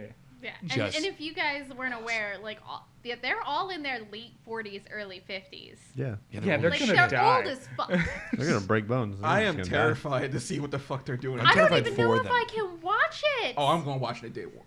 Day one. Like Johnny Knoxville's all gray now. Like I don't know if that was like a aesthetic choice I think or that's from Jackass. Someone told him we're doing another one, and he went gray immediately. That's just stress. Oh, God. did you guys hear about the BAM drama that went along with us? A little bit. What happened with that? So What Bam do? Bam Margera, if you didn't know, also had issue with drugs and alcohol. Mm-hmm. Not has an issue. Yeah, if you Part- look at him, you can tell. Part of the contractual agreement to him being on it is, hey man, you've got to stay clean, you've got to stay sober, because what we do, come on, like It's dangerous. Yeah. you could get you can get seriously screwed up. Like If I we remember, learned the only this- reason they were able to even get through the first one is because they were all drunk and high the entire time they were filming it. Yeah, that Yes. sounds about right. Yeah, but after watching what Sivo went through, like they were like, we can't do that. So Yeah. Heroin's a hell of a drug. So Bam did not stay clean and sober.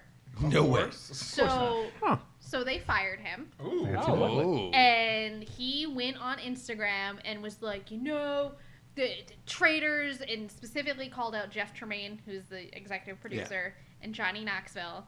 You guys betrayed me, and this is bullshit, and, how I thought we were family and brothers and all this stuff. And Steve-O came on, commented, and it was like, bro, they're doing this because, A, you broke contract, and B, it's because they care about you. We want to help you, and we want to be there for you, but you can't continue to go down this path. It's going to kill you. Mm-hmm. Damn.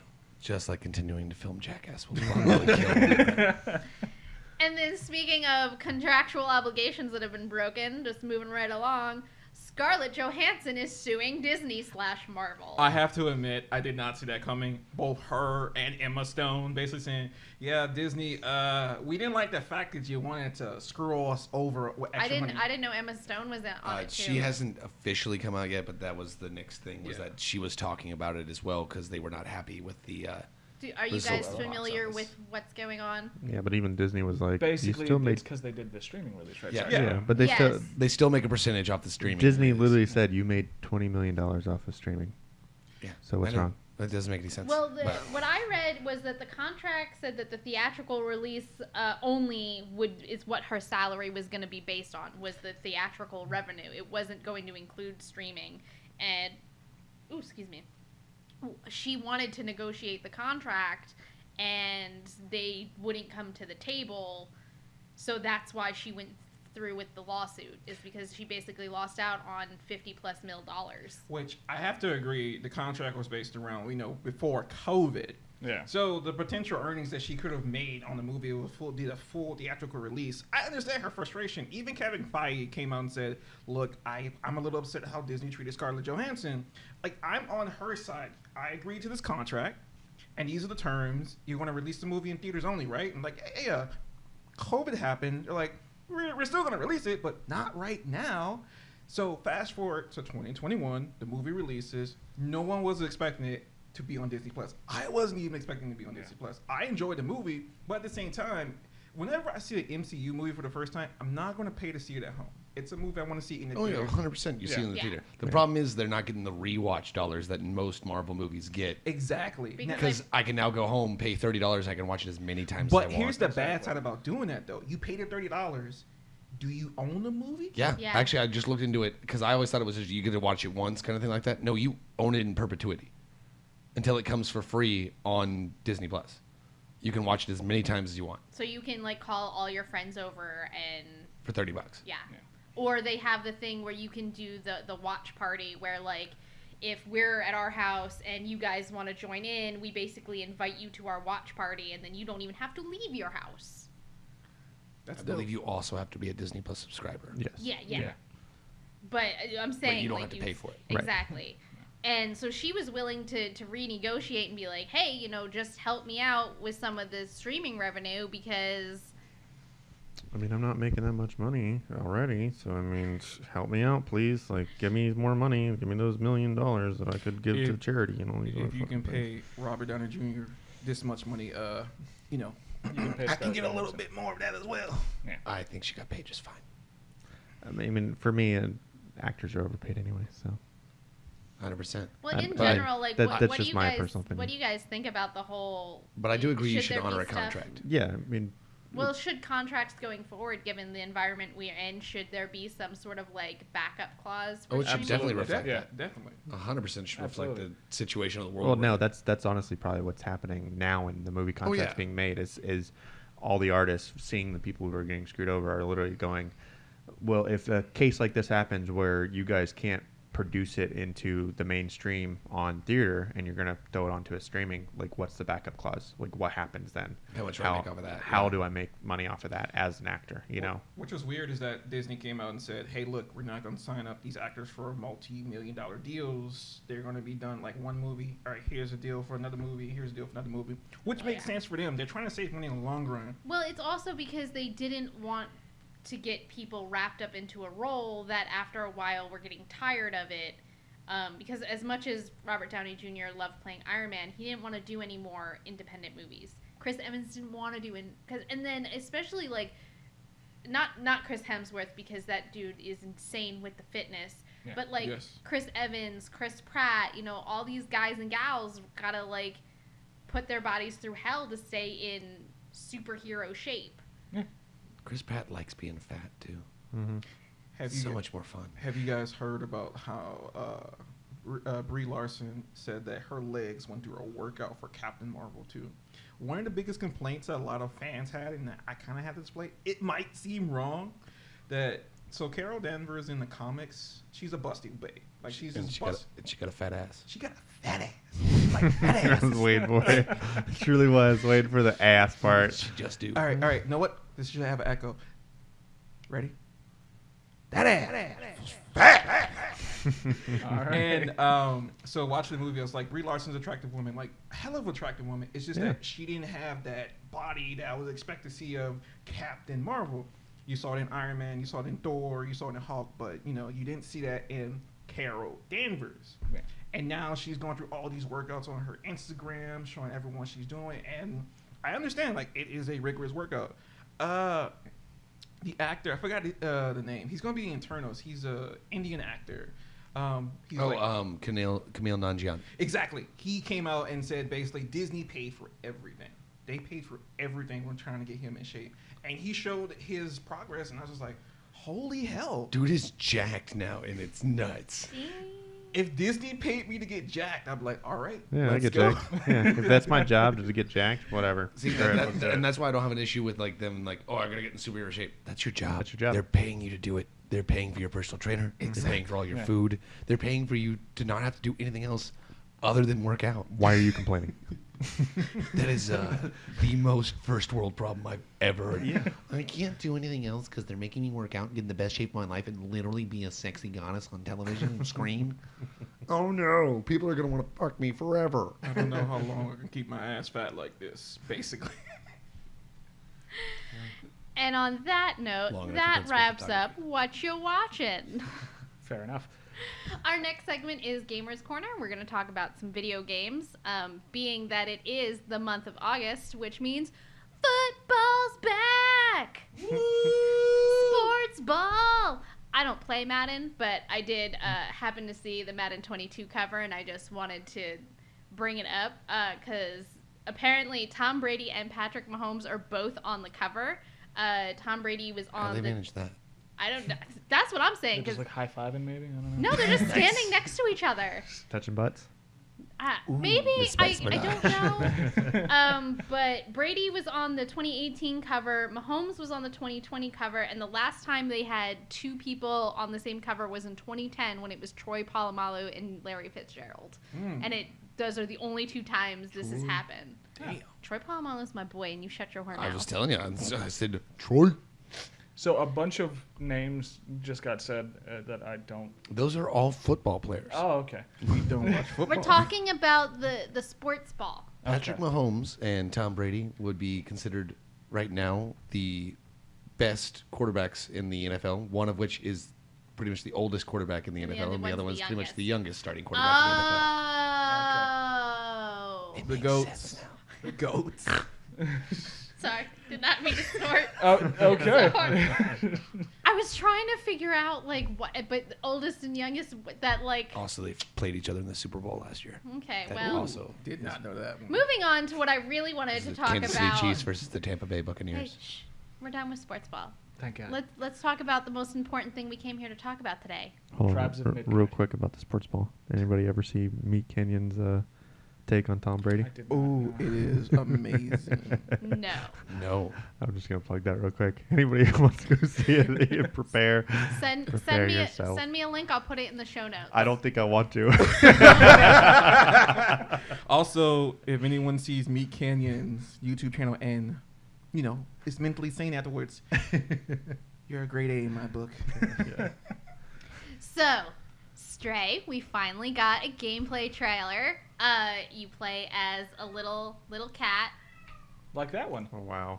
The timing could not have been more perfect. Thank you, Shadow, for including your voice. I really hope that picked up. So you wake up and you're in this weird city. You don't. Babe, when you coming home? You don't. He's in trouble. Basically. You don't know where you are or where your family is. That's what his girlfriend said. That's what I don't know where are you? Where are you at? DJ, are you home right now? No, I'm in Cyprus. Please leave me alone. But she's watching this, and when you get home, she's like, I'm gonna fuck you up. So it's by Annapurna Interactive and Blue 12 Studios. It's PlayStation exclusive, coming out early next year. It kind of looks like a puzzle platformer, so you had to use your little cat abilities to solve all these puzzles and find your way out of the city to find your family. Do I have to do that, or can I just like stab people with my cat claws? That's a dick thing to do, bro. Well, it looks like That's a very cat It thing looks to like do. you're at least getting a crazy laser beam with your help of your little drone named B12. It's a vitamin shot. I will have to say. It's also because Blue 12, B12. Oh, Blue 12 Studio. Got it. Makes sense. I did not know it was going to be a PlayStation exclusive. I'm kind of disappointed now. I It really was a kind little of want to play disappointing. it. It's a little disappointing. Look, you now it gives you plenty of time to get a PS5. I'm sorry, but you know that's a damn lie. I've been trying for 6 months. I don't know if you watch the Marvel You- movies. you got- Korg's still playing a PS4 in 2024, so that Well, it's makes coming- me it's think coming that out on available. 4 and 5. Shit. Yeah. Yeah. But if you have a 5, why do you still have your 4? Just Because punch the mic, my bad. It's pretty. yeah, I have the God of War edition, I have Yeah. the Star Wars one. Because it's pretty. It's very pretty. but also because I have like 5 million PS4 games, and then this way I don't have to take up the memory on my PS5. Which, starting now, you can upgrade your storage for a small fee of $500 for 2 terabytes. Only $500. Oh my god! First world problem. So Western Digital came out with the first expandable storage for the PS5. Cheapest is $130. Second is I think $150, and then that's for 1 terabyte. And for 2 terabytes, $549. Seems like a lot. And That's for a how big much markup. space games are taking up, that's not a lot of space. No, it is not. I'll just continue to play my PS4 games on my PS4. But yeah, so I don't know. This game just looks really cute. Obviously, like I love cats, so That it was a needs face. to be in my You collection. need to go like right up to the camera Yeah. and make that face again. Right up to the camera. Um, But you also get to do like cat stuff, like scratch and nap and get little scritches. And I want to get all the scritches. No, it would be cool if you leave scratch marks in the environment and they stay there. Oh, that would be really I cool. would be enjoying that. Also, you have a button where you can pee on the wall. That would be great. That would be great. Yeah. It's, If Well- you can pee in Death Stranding, you should be able to pee in Stray. Exactly. Like, that seems like a legit ask. I'm sorry. That seems like like you should be able to Right? ask for that. Yeah. yeah, seeing from the trailer, a cat is, that smart to realize, oh, I gotta knock this down to smash a window. I'm just like, if my cat managed to throw a vase at a window, I don't know what I'm gonna do. Well, there doesn't look like there's any actual humans. They're like human-like machines that got little like TVs for heads. So I don't know what their purpose quite is yet. But this was actually announced, I think, E3. It was either 2017 or 2018. Jesus. And we're just finally now getting gameplay and like a release time. So I'm just really, really. Well, it looks pretty good. Excited. I will say the trailer does look pretty at least. Yeah. It looks like a little kitty cat. If it has a steelbook, I'm definitely gonna buy it. As long as like it's press triangle to meow, I'll be good to go. I hope it has a collector's edition with a little cat statue. No. What if the collector's edition includes an actual cat? Yeah, Wait, we're what? not, we're not getting that. No. There's already 8 in this house. A ninth one. I just needed that to be Tap said. your It's like, link we're to- not doing it. No. Tap your link to download your cat now. What? You wouldn't download a cat? Yeah, you 3D print it. It's a little robot cat. No, I wanted a real living cat. Yeah. 3D print that. I I'm mean, in pain. Oh, we actually do have a Take the stray cat out. that visits. I've named him Bob. I don't actually know if it's a guy or girl, but his name is Bob. Yeah, he's a little terror too. He's evil. When I was watching your guys' cats, like he would show up. I saw him. Oh, just to start shit. Yeah, he would look through the windows, and all the cats would, like. Just to start shit. I'm just like, oh my god. Oh, not this. Not this. A little aside, he was sitting outside with drinking his coffee and everything, and we let Mr. Kitty go out, but it's really only allowed on the patio, a little bit in the grass, but he's not outside boy. So he's sitting in the grass, sunning himself, relaxing, and Bob sneaks up. Bap! You watched him? Got him. It was hilarious. I did say, hey, buddy, you might want to look behind you. He did not care to hear my advice. Like, I'm good. He did not care to hear my advice. Didn't even turn around and got smacked. And it was hilarious. And then Bob ran away. Sure he did. No recourse. Great stuff. So the other big thing, I know that you especially are really excited. DJ, you got to play the Halo Infinite tech demo. So tell us about it. I know they have a lot of questions. So before I start, I gotta know now. Everyone's favorite Halo game. Go. ODST. Okay, that's fair. Reach. That's fair. Single player Reach, multiplayer Halo 3. Yeah. For me, I never played Halo. So for me, single player, this is going to be controversial, but Halo 4. Very personal story. It was finally good to see Master Chief be the primary focus and see how his psyche is dealing with Cortana potentially dying. And in the comics and the stories, you see how their dynamic is, but we never see it in video game form. And it was really interesting. I respect that. Okay. The ending kind of made me want to tear up a little bit. But then they kind of fucked it up in Halo 5. So They fucked a lot of it. Yeah, that was. I think we can all agree. Worst one, Halo 5? Halo 5 worst one. Halo 5 is the lowest. If we're going to rank it, one. it's Yeah. number 5 out of 5. And but- not in a good way. So I'll start with Halo 5 and work my way backwards. Yeah. Technically like number 7 out of 7, but whatever. So for multi, How many cats? 0. 0 cats. okay, that's a little bit For harsh. Halo 5, You know, okay, I'm sorry. one 2 cat. because you can play as Edward Buck if you do the co-op mode and play it. Which is anytime I can be Nathan Fillion, Exactly. I got no Bro, issues with that. Sign that is me the up. one part about that game that's good is getting to play as Buck. Anytime I can be Nathan Fillion. So for multiplayer, I have to say Halo 3 was the best.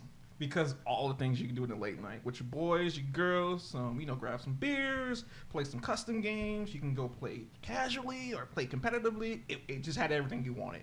And honestly, I met interesting people on Xbox Live because of that. Some of them I still play with today, and some of them I wish I could talk to you again. But it was just one of those games that everyone could play. And some of them I made sure they blocked to no return. You can go back to hell, sir. I want to block you so hard your account is deleted. That's fair. I think Halo 3 is kind of where they got the multiplayer at least perfect. So for the technical preview, I honestly, I'm gonna be honest with you guys, I didn't even know. I just got an email as I was using the bathroom, and I was just like, wait, what? And when my girlfriend's like, Where do you sign up for that shit? Fuck you. What email list do I need to get on? This is bullshit. all right. So I want to be taking a dump going, hey, you want to play Halo? Duh. I'll do it right now. I'm on the toilet. Bring me the controller. It's wireless. so all right. So funny thing though, I saw a social media post from 343 saying, hey, remember you might get a notification to play the next preview. So to get part of the preview, you had to be part of the Halo Insider program, which sends you daily or monthly invites into testing out certain builds of the game, primarily for Master Chief Collection, because as you know, it's still an ongoing process. They've done a lot of really good work on that. Yeah. And they mentioned a few months back that, hey, we're going to do a multiplayer preview, but they never said when. So, as you know, Halo fan on a toilet, you get an email saying, hey, you've been invited. Is this where Halo fans hang out on the toilet? Yeah, you just all day. Yeah. That must have been why I never played. When you drink all that Mountain Dew, Yeah, you you gotta go. You got to make sure that the carpet doesn't turn green. When it's due, it's due. I feel like That's a lot that of would make caffeine. I'm you. just saying. I feel like that would make you pee, but you guys seem to be talking about like. It just sitting. messes your entire Yeah. It body gives you up. gurgly it guts. just totally fucks you Yeah. up. Yeah. It's like coffee. So the late, It's not good for you. the It late does great things. The late 2000 combo for any gamer was green Doritos. Mountain Dew and nacho cheese Doritos. Oh, fuck course, that. yeah. No, I guess I want to go against the mold. Cool Ranch. I need Cold Red and Cool Ranch, baby. Cold Red and Cool Ranch. That was the I'll do ultimate. Cool Ranch. That was the yeah. ultimate. But what There were 2 presets. You chose preset 2. or if they had XP codes or some free stuff, you got the Game Monster. Fuel. Or Yeah. Game Fuel. You might not even drink the thing, but you wanted that code. You buy a whole box of 12 and got the code and just toss them into the trash can. You know, there's food banks that would have taken that. That would have been a better messed call, up, bro. That's But messed up. you wouldn't want to poison them with like Monster. Do you really want to give a guy who's potentially a recovering drug addict cocaine that's basically in a liquid format? Yes. It's delicious. So, Unleash the monster in you. what I did get to experience was really, really good. I would say in terms of multiplayer, everyone either loved or hated Halo 5, which, as I feel right now, Halo 5 is not the most popular. No. I guess I didn't really have a problem with the multiplayer, but I've always been more of the campaign-driven guy on the Halo games, and Halo 5 really dropped the ball on the campaign. So what's funny about that is that after the game came out, there was like a little documentary about it that the marketing team didn't align with the actual development team. So the whole trailer you see between Locke and Master Chief Switch as they're under the statue and as, he's damaged, they did not line up that right. So you marketing this, but you actually get to play this. Like, oh yeah, I get to defeat Master Chief. I get to hunt him down. I get to kick his ass. No, you get your ass kicked by Master Chief and you don't see him for a while, and that's basically it. Yeah. Yeah, that's why it was disappointing. What happens in the think, cutscene too? You never actually fight him, which was like. I think you captured that beautifully. Exactly. That's why it was bullshit. So what I did play was, I would say, a 8 out of 8 cats in terms of combat. It was still rough, but it was amazing. So what do you get when you get the mobility of 5 with the combat of both Reach and Halo 3? Okay, I'm intrigued. You've got me. Now, they let us play on a few maps, mostly 3, against bots. You can play the whole technical preview as long as available against bots. But there were certain time frames where they allowed you to play with actual people. And I will tell you, I got my ass kicked by the bots. The bots were terrifying. So 343 designed the bots to act like actual players. And freaky. You know how a lot of Halo tryhards are? They will shoot and jump at you. They would shoot, jump, and throw grenades so accurately around the corner. I don't know how many times we died to that. And let me tell you, if you are alone going one side, you're probably going to end up with 3 other robot Spartans whooping your ass. Okay, so I'm really hoping that's a feature that's gonna actually be in the game. Stay in the game. That sounds amazing. Just to do like an 8-on-8 battle, you with 8 of your friends going against 8 dudes that are Like literal perfect, machines. yeah. So you had 3 levels of AI difficulty that you could have choose from, but they only had Spartan available. So it's novice, Marine. ODST. So you had novice, Marine, ODST, and then Spartan is the highest rank. And for ODST level bots, man, it was terrifying. They were smart as hell. The weapons, though, I would say has felt the best out of the entire series. Really? Yeah. So the AR is just as good as it was in Halo 4. Which was good in Halo 4. Yeah. That was my go-to weapon on that one, pretty much. I would say the new semi-automatic rifle, that is a single shot, is really, really good. However, though, at range, it has a lot of recoil. You still have your needler, you still have your plasma grenades, you still have your grunt's favorite weapon, the I forgot what's it called. Plasma pistol? You have the plasma pistol, and yes, if you hold down the charge, it does still drain your life, your battery life. So they only had a few weapons available that you could. It was either the assault rifle, the BR, the new semi-automatic rifle, which I don't remember. You had the new Covenant weapons. You had the new shotgun, which, God, I sucked with that. And a few others. Now, the interesting part, though, they also previewed how the Battle Pass system will work. And if you're not a fan of paying for skins, yeah, that's one problem. Another problem is that they use their own credit system. So you have to buy credits to buy stuff in the game. But if I remember correctly, anything in the battle pack system, those are not supposed to actually affect gameplay. Is that correct? Correct. Okay. So it was mostly either skins or helmets or emblems or things of that sort. Because they're kind of, from what I've read in other ones, they're trying to basically bring back the customization that you had back in Reach, where you literally can change every single piece of your armor out to something different. And let me tell you, that shit's on fire, bro. Okay. You can customize the helmet, the chest, the arm, the leg. You can get a prosthetic arm or leg. So if you are actually, losing a leg in real life, you can feel the same way in Halo, and it's great.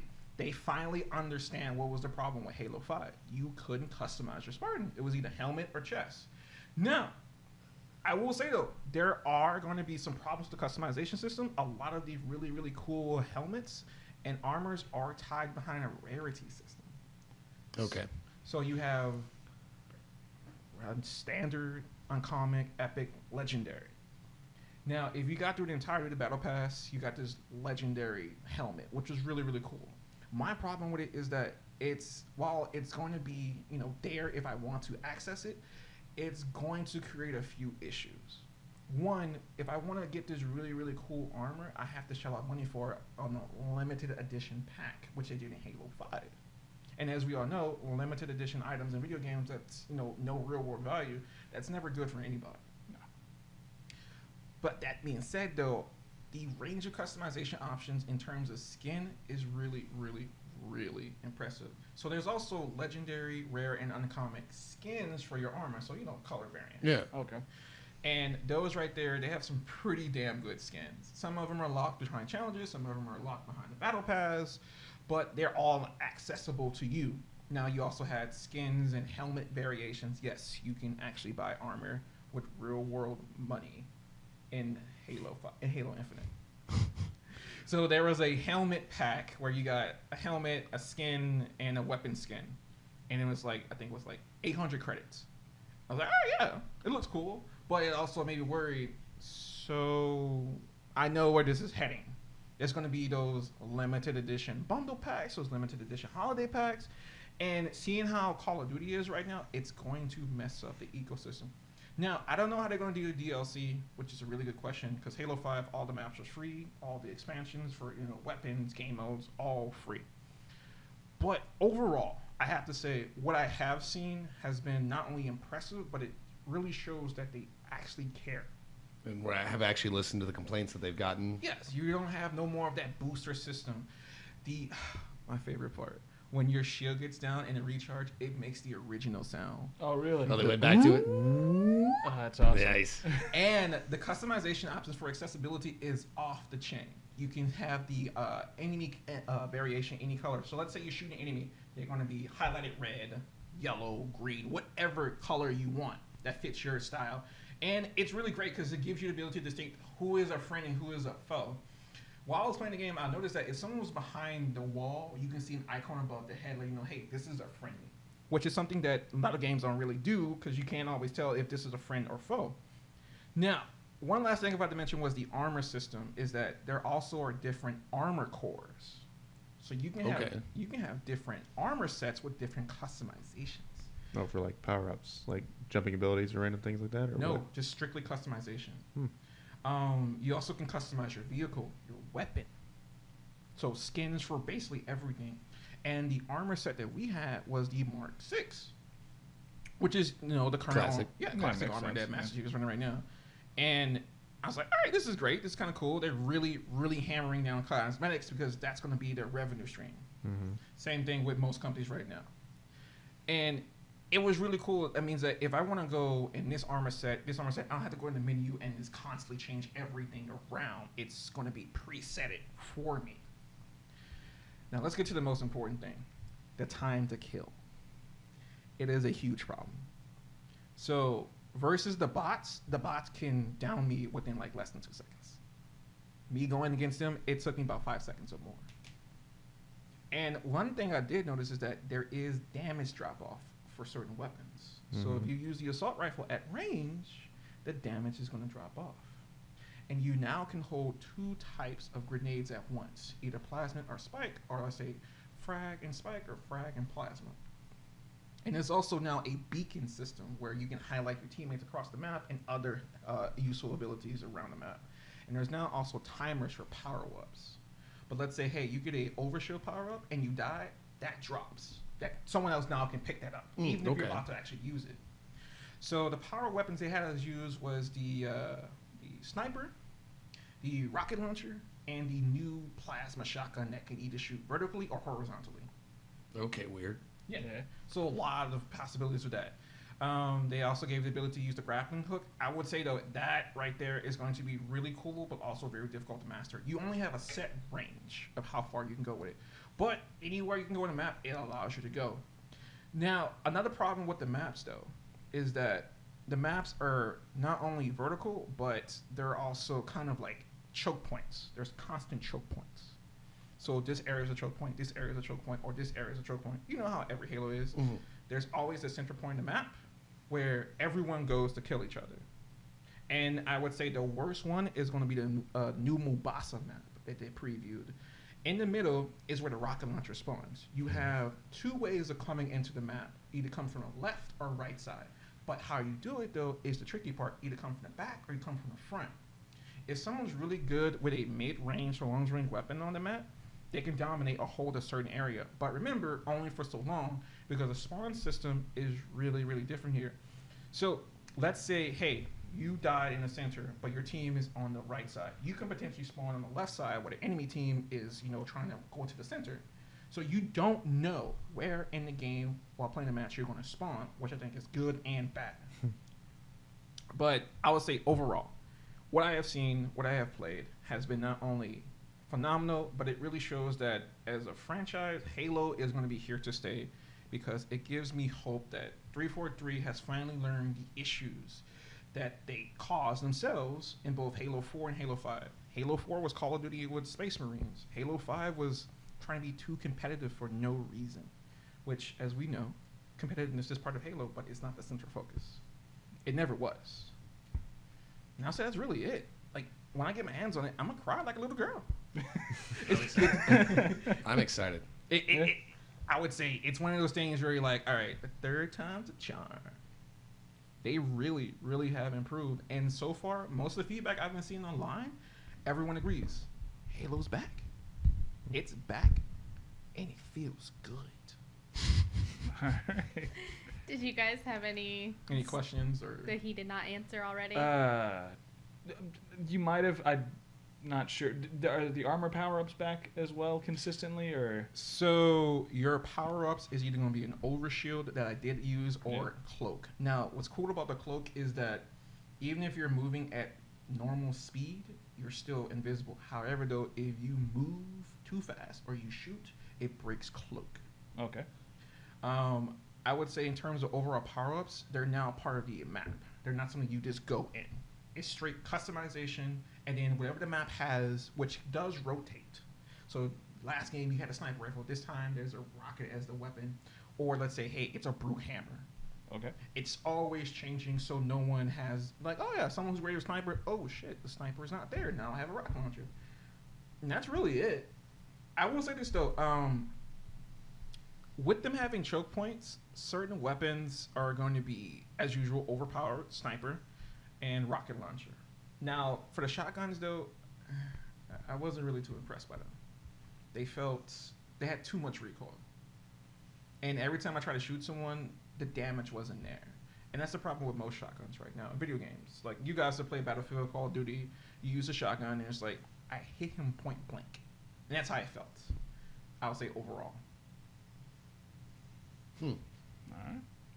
Oh, you mentioned they're bringing a lot of focus back on customization. One of the things that ODST and Reach had was that you could, in the multiplayer, customize which voice you had come out. Is that still happening, or you do have default voices? So your voices are not the concern. It's your AI. Okay. Yeah, so whenever you do things or, give notifications, your AI will call them out. Now, you're still going to hear banter from the other Marines. Mm-hmm. Like you hear in Halo 5, like, oh, enemy there, enemy down, shields down, things of that sort. But no, there was no signs of customization for the Spartan voice, just the AI that's in the Spartan's armor. Fair enough. I still like that. Yeah, it's still not bad. You can still customize your own game experience because you're hearing different person. Exactly. Hooray for Halo. Yeah, I got no questions. That was very in depth. I Yeah, enjoyed that. That was still. Right now, you feel like the only professional at the table. Honestly, that right there just makes me want to play it even more. I will say. I will say this year is going to be a year of bangers. So we got not only Halo, but Battlefield 2042. And just from the reveal trailer and the minor gameplay that we did get, I would say those two are going to put not only Warzone, but Call of Duty in general back into this place. Because I'm getting real tired of Call of Duty. It's like the same phone every year. You get this, you get this, you get this, and there's only minute changes. It's Madden with an AR-15. Yeah. I would not mind playing that. That would be interesting. That would change the game. Right? Hut. If Patrick Mahomes pulls a rocket launcher out instead of a football. Oh, Tom Brady had 25 passes without being blocked. Oh no, he gets a call in the nuke.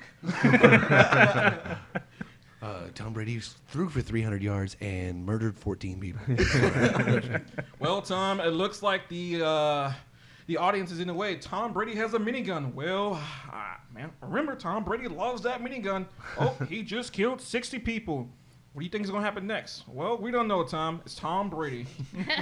The real question is, do they account for COVID in the video games? Are there no fans in the stands? in Madden 2021? Does Madden 2020 have no fans in the stands? I want to know. On 2022. Are we on 2022 already? If 2022 has an option to have it where the stands are empty. Empty? while the I want actual to game- see if they have it with cardboard cutouts instead. I would just love that. Bro, that would be hilarious.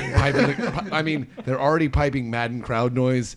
They were piping Madden crowd noise into the broadcasts of the sports, and In that's all just sports. Or It's just you- absolutely All hilarious. Or sports. you it get is. animatronics to just move up and down the ring. Speaking of killing people, Peter, you were really excited about Tribes of Midgard. Oh, I thought you were gonna say Peter murdered someone. I was like, how did you know? Like, wait, what? I'm like, I don't think we should film this. I FBI, open up. I guess this is how I'm confessing. Okay. DJ, where's your FBI To agent? make a murderer, Peter. Hold on, let me give him a phone call. Hey, yeah, bro, I need you here right now. Where am I? Don't worry, you're already tracking me as is. It's not going to be as in-depth as the Halo thing. But Tribes of Midgard, it's a multiplayer kind of Diablo-esque thing. It's a survival game. You have monsters coming to attack your village pretty consistently. It's just a lot of fun. I've been playing it pretty much nonstop for the last couple of days since it came out, I think on the 27th. That's where all of my free time has been. It's why I didn't really watch too much of Bad Batch. We forgive you. Yeah, I've just been playing that game a lot. It's like $20 on Steam and PS5 and 4, I believe. That's a deal. So please go grab it. It's just great. Is it like online multiplayer? Online multiplayer, yeah. Oh, nice. You can play it by yourself, but you really shouldn't. There's a solo mode, and it's not so difficult that you can't do it, but you will not know what the hell you're doing or what you're supposed to be doing. So play it with a few people first. It's all based around Norse mythology while you're playing as a Viking and trying to stop Ragnarok.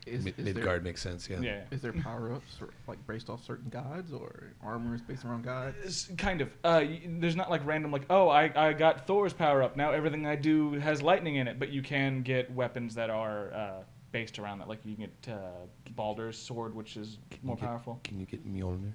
You you expressly cannot get that one. That's disappointing. Mjolnir. Bullshit. Mjolnir. But yeah, there's a few weapons throughout that you can get. Like you can get a Muspelheim hammer, which is just a big fiery hammer, which is just great. I love that one. Firehammer. I'm on board. Okay. But yeah, there's no express like, oh, now you're as powerful as Thor or anything like that. But weapons and stuff. Ah, okay, gotcha. Nice. So now, switch things up. This is a little segment we call, Hey, Check This Out. Ooh. So check this out. Oh yeah. Alicia Silverstone, famously known for her role as Cher in Clueless, posted a video last week on her Instagram in honor of the 26th anniversary. And it's basically a clip of her son sitting at a table, like in like a suit, and the voiceover is like the voiceover from the movie, and it's the scene where, you know, Paul Rudd's character is like, Mel, you gonna let her walk out like that? She look how she dressed. Cher, get in here. And she goes in here, and he's like, what are you wearing? She's like, it's a dress. He says who? Calvin Klein. Go change. And it was just really cute and funny, and I grew up. Did Paul Rudd actually show up? No, it was just Alicia Silverstone and her son. So. I don't think the dude shows up to anything. I don't know. I'm pretty sure they could have got him. They just didn't call him. Yeah, they just didn't ask. But if you're a fan of Clueless, definitely go check it out. All the links for these will be included in the show notes so you can find them. DJ. So, as you know, Marvel's What If is coming. I'll say next week, right? The 11th. Yeah, the 11th. So there is a Marvel story that is very dear to my heart that a lot of people to this day still don't know about. And that is Marvel Zombies. And they're going to have their first on-screen debut ever. And I would say if you are looking for a depressing, weird, and unique take on zombies, like Marvel Zombies is a good story. Just imagine a zombie virus where the heroes retain not only their intelligence but their powers. So how would you feel? But are still zombies. But still zombies. Yeah. So how would you feel about a zombified Hulk? That sounds real dangerous. It's pretty terrifying in the comic. Very terrifying. Yeah. How do you remove the head or destroy the brain? So what's worse is when Hulk eats and turns back into Banner. Yeah. So when he is full, he turns back into Banner. His face. It's like, oh my god. I don't like that. No, I it's didn't not either. good. I don't think Banner liked that either. He didn't. And like the story overall, so basically the story is a time paradox. Like it goes from one universe to another universe, and then it just gets all over the place. However, though, just seeing my favorite heroes turning into zombies, it's kind of cool. And seeing that, yeah, we're gonna go eat everyone within 3 days. So where can I find this so I can brush up on this before that comes out on the Marvel What If series? So there's actually a few ways.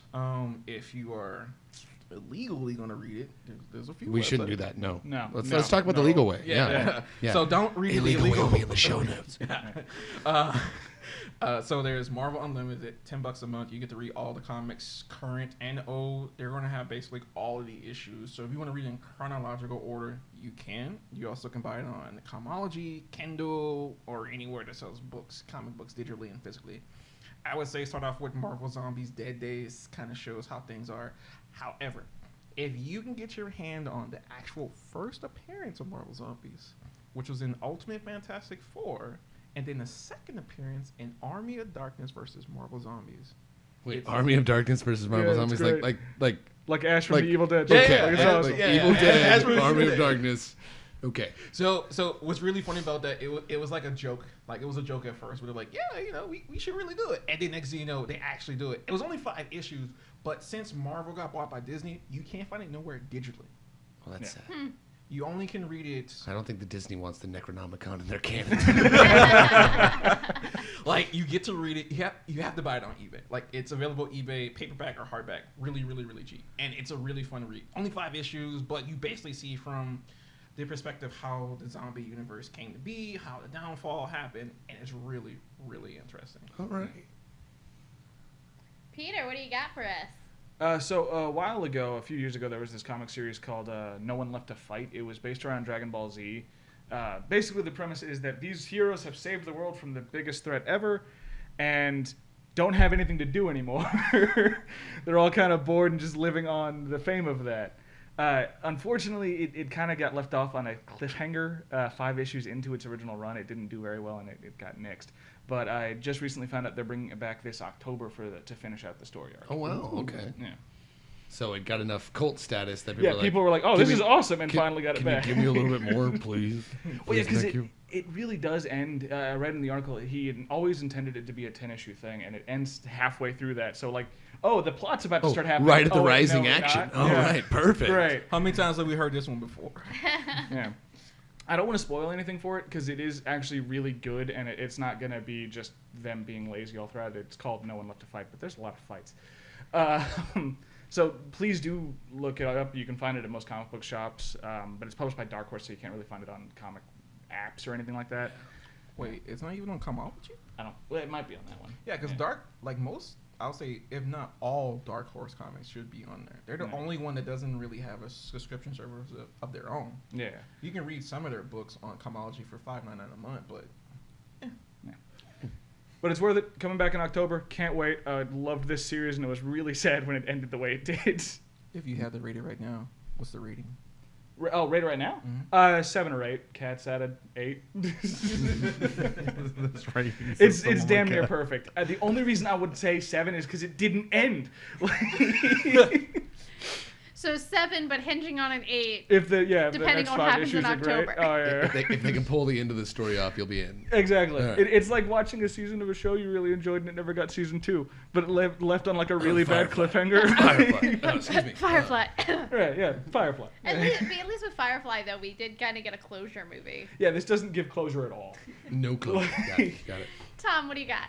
I got a couple things. I sent you guys that Spain's Got Talent that just came out with the guy playing the little Fireman. Yeah, there you go. Yeah, he was singing that. So that they actually gave him like a golden buzzer for that thing. So it was crazy. Also, as my no, not wrong T-shirt. I thought I was wearing the Megadeth one this morning, but I woke up and was like, I'm gonna wear Megadeth for this thing. But nope, I'm wearing Beetlejuice, so that works out. But Megadeth is coming in August to Houston. So if you're a fan of Megadeth or anything like that, Megadeth's back on tour, y'all. I don't know who Megadeth is. That's Oh, okay. that's a little sad. It's all right. Just think the lead singer from Metallica who got kicked out, he became Megadeth. Yeah, I realized that I'm a black man living in a different world. And that doesn't mean anything. You know, You can listen to every type of music in the world. Megadeth. Yeah, I Yeah. know, but you want to know what music I grew up with and what artist is stuck in my head for the rest of my life? Lil Wayne. I forget. He's 26. Yeah. Yeah. Okay. Wait. Got a couple years. Don't make me feel young. I grew up 80s, so I grew up on the 60s, 70s, 80s, 90s music, you know. So I was stuck in all that stuff for the longest time. And there's nothing wrong with Lil Wayne. No, there's nothing wrong Nothing with wrong with Lil Wayne. No, Nothing but wrong with Lil Wayne. that's the 90s, 2000s, you know. Those are the 90s, 2000 babies. If you know Lil Wayne, then you know about the Hot Boys. If anyone knows about the Hot Boys, just let us know. He just loves you. But what was it? The other thing that before we this will be a Patreon exclusive, but I'm gonna send you the link right now of the Tom Brady thing from Meat Cannon, and we're all gonna watch it and have it on camera of you guys going, what the fuck? So it'll be good. We can watch this right now. No, like after Yeah. Oh, after we okay, say okay, bye okay, to okay, the perfect. yeah. We'll do that. That sounds So great. that works out. Yeah. And then what was it? Yeah, that was it. Yeah, That was okay. good. Yeah, we're good. I think that was enough. Yeah, that was good. That was All solid. right. Zach, what do you Oh, what do got? I got? I know seems counterintuitive, but I'm going to plug somebody else's podcast right now. Listen to ours too, for sure. Listen to this one. It's a great one. They've been doing it for. They started it back in quarantine. It's called Smartless. It's got Will Arnett, Jason Bateman, and Sean Hayes, and 3 of the funniest people on the planet. Honestly, I don't know. A lot of people don't know. Don't look at the cat's butthole. Just kind of stuck out here. But obviously, they're 3 guys. They've been friends for a long time, and the premise of the show is one of them brings on a surprise guest for the other people, and they just have a conversation, and it is generally extremely funny. They've gotten some really random / really amazing people on there. They've had other people. They've had anybody from an astronaut to the Vice President of the United States of America. That's awesome. The producer of streaming content at Netflix. They've had a little bit of everybody. They have some of your funniest favorite comics on there, everything like that. It's honestly just a great conversation. I'd listen to it even if they didn't have anybody else on there because they're just 3 guys. They like to talk and it's funny as hell. So fully support that one. Yeah. Thanks, buddy. Duke approves. All right, well, thank you for tuning in to this episode of the 8-Bit Cat Show. You can like and subscribe on YouTube, rate and review us on your favorite podcast app. 8-Bit Cats.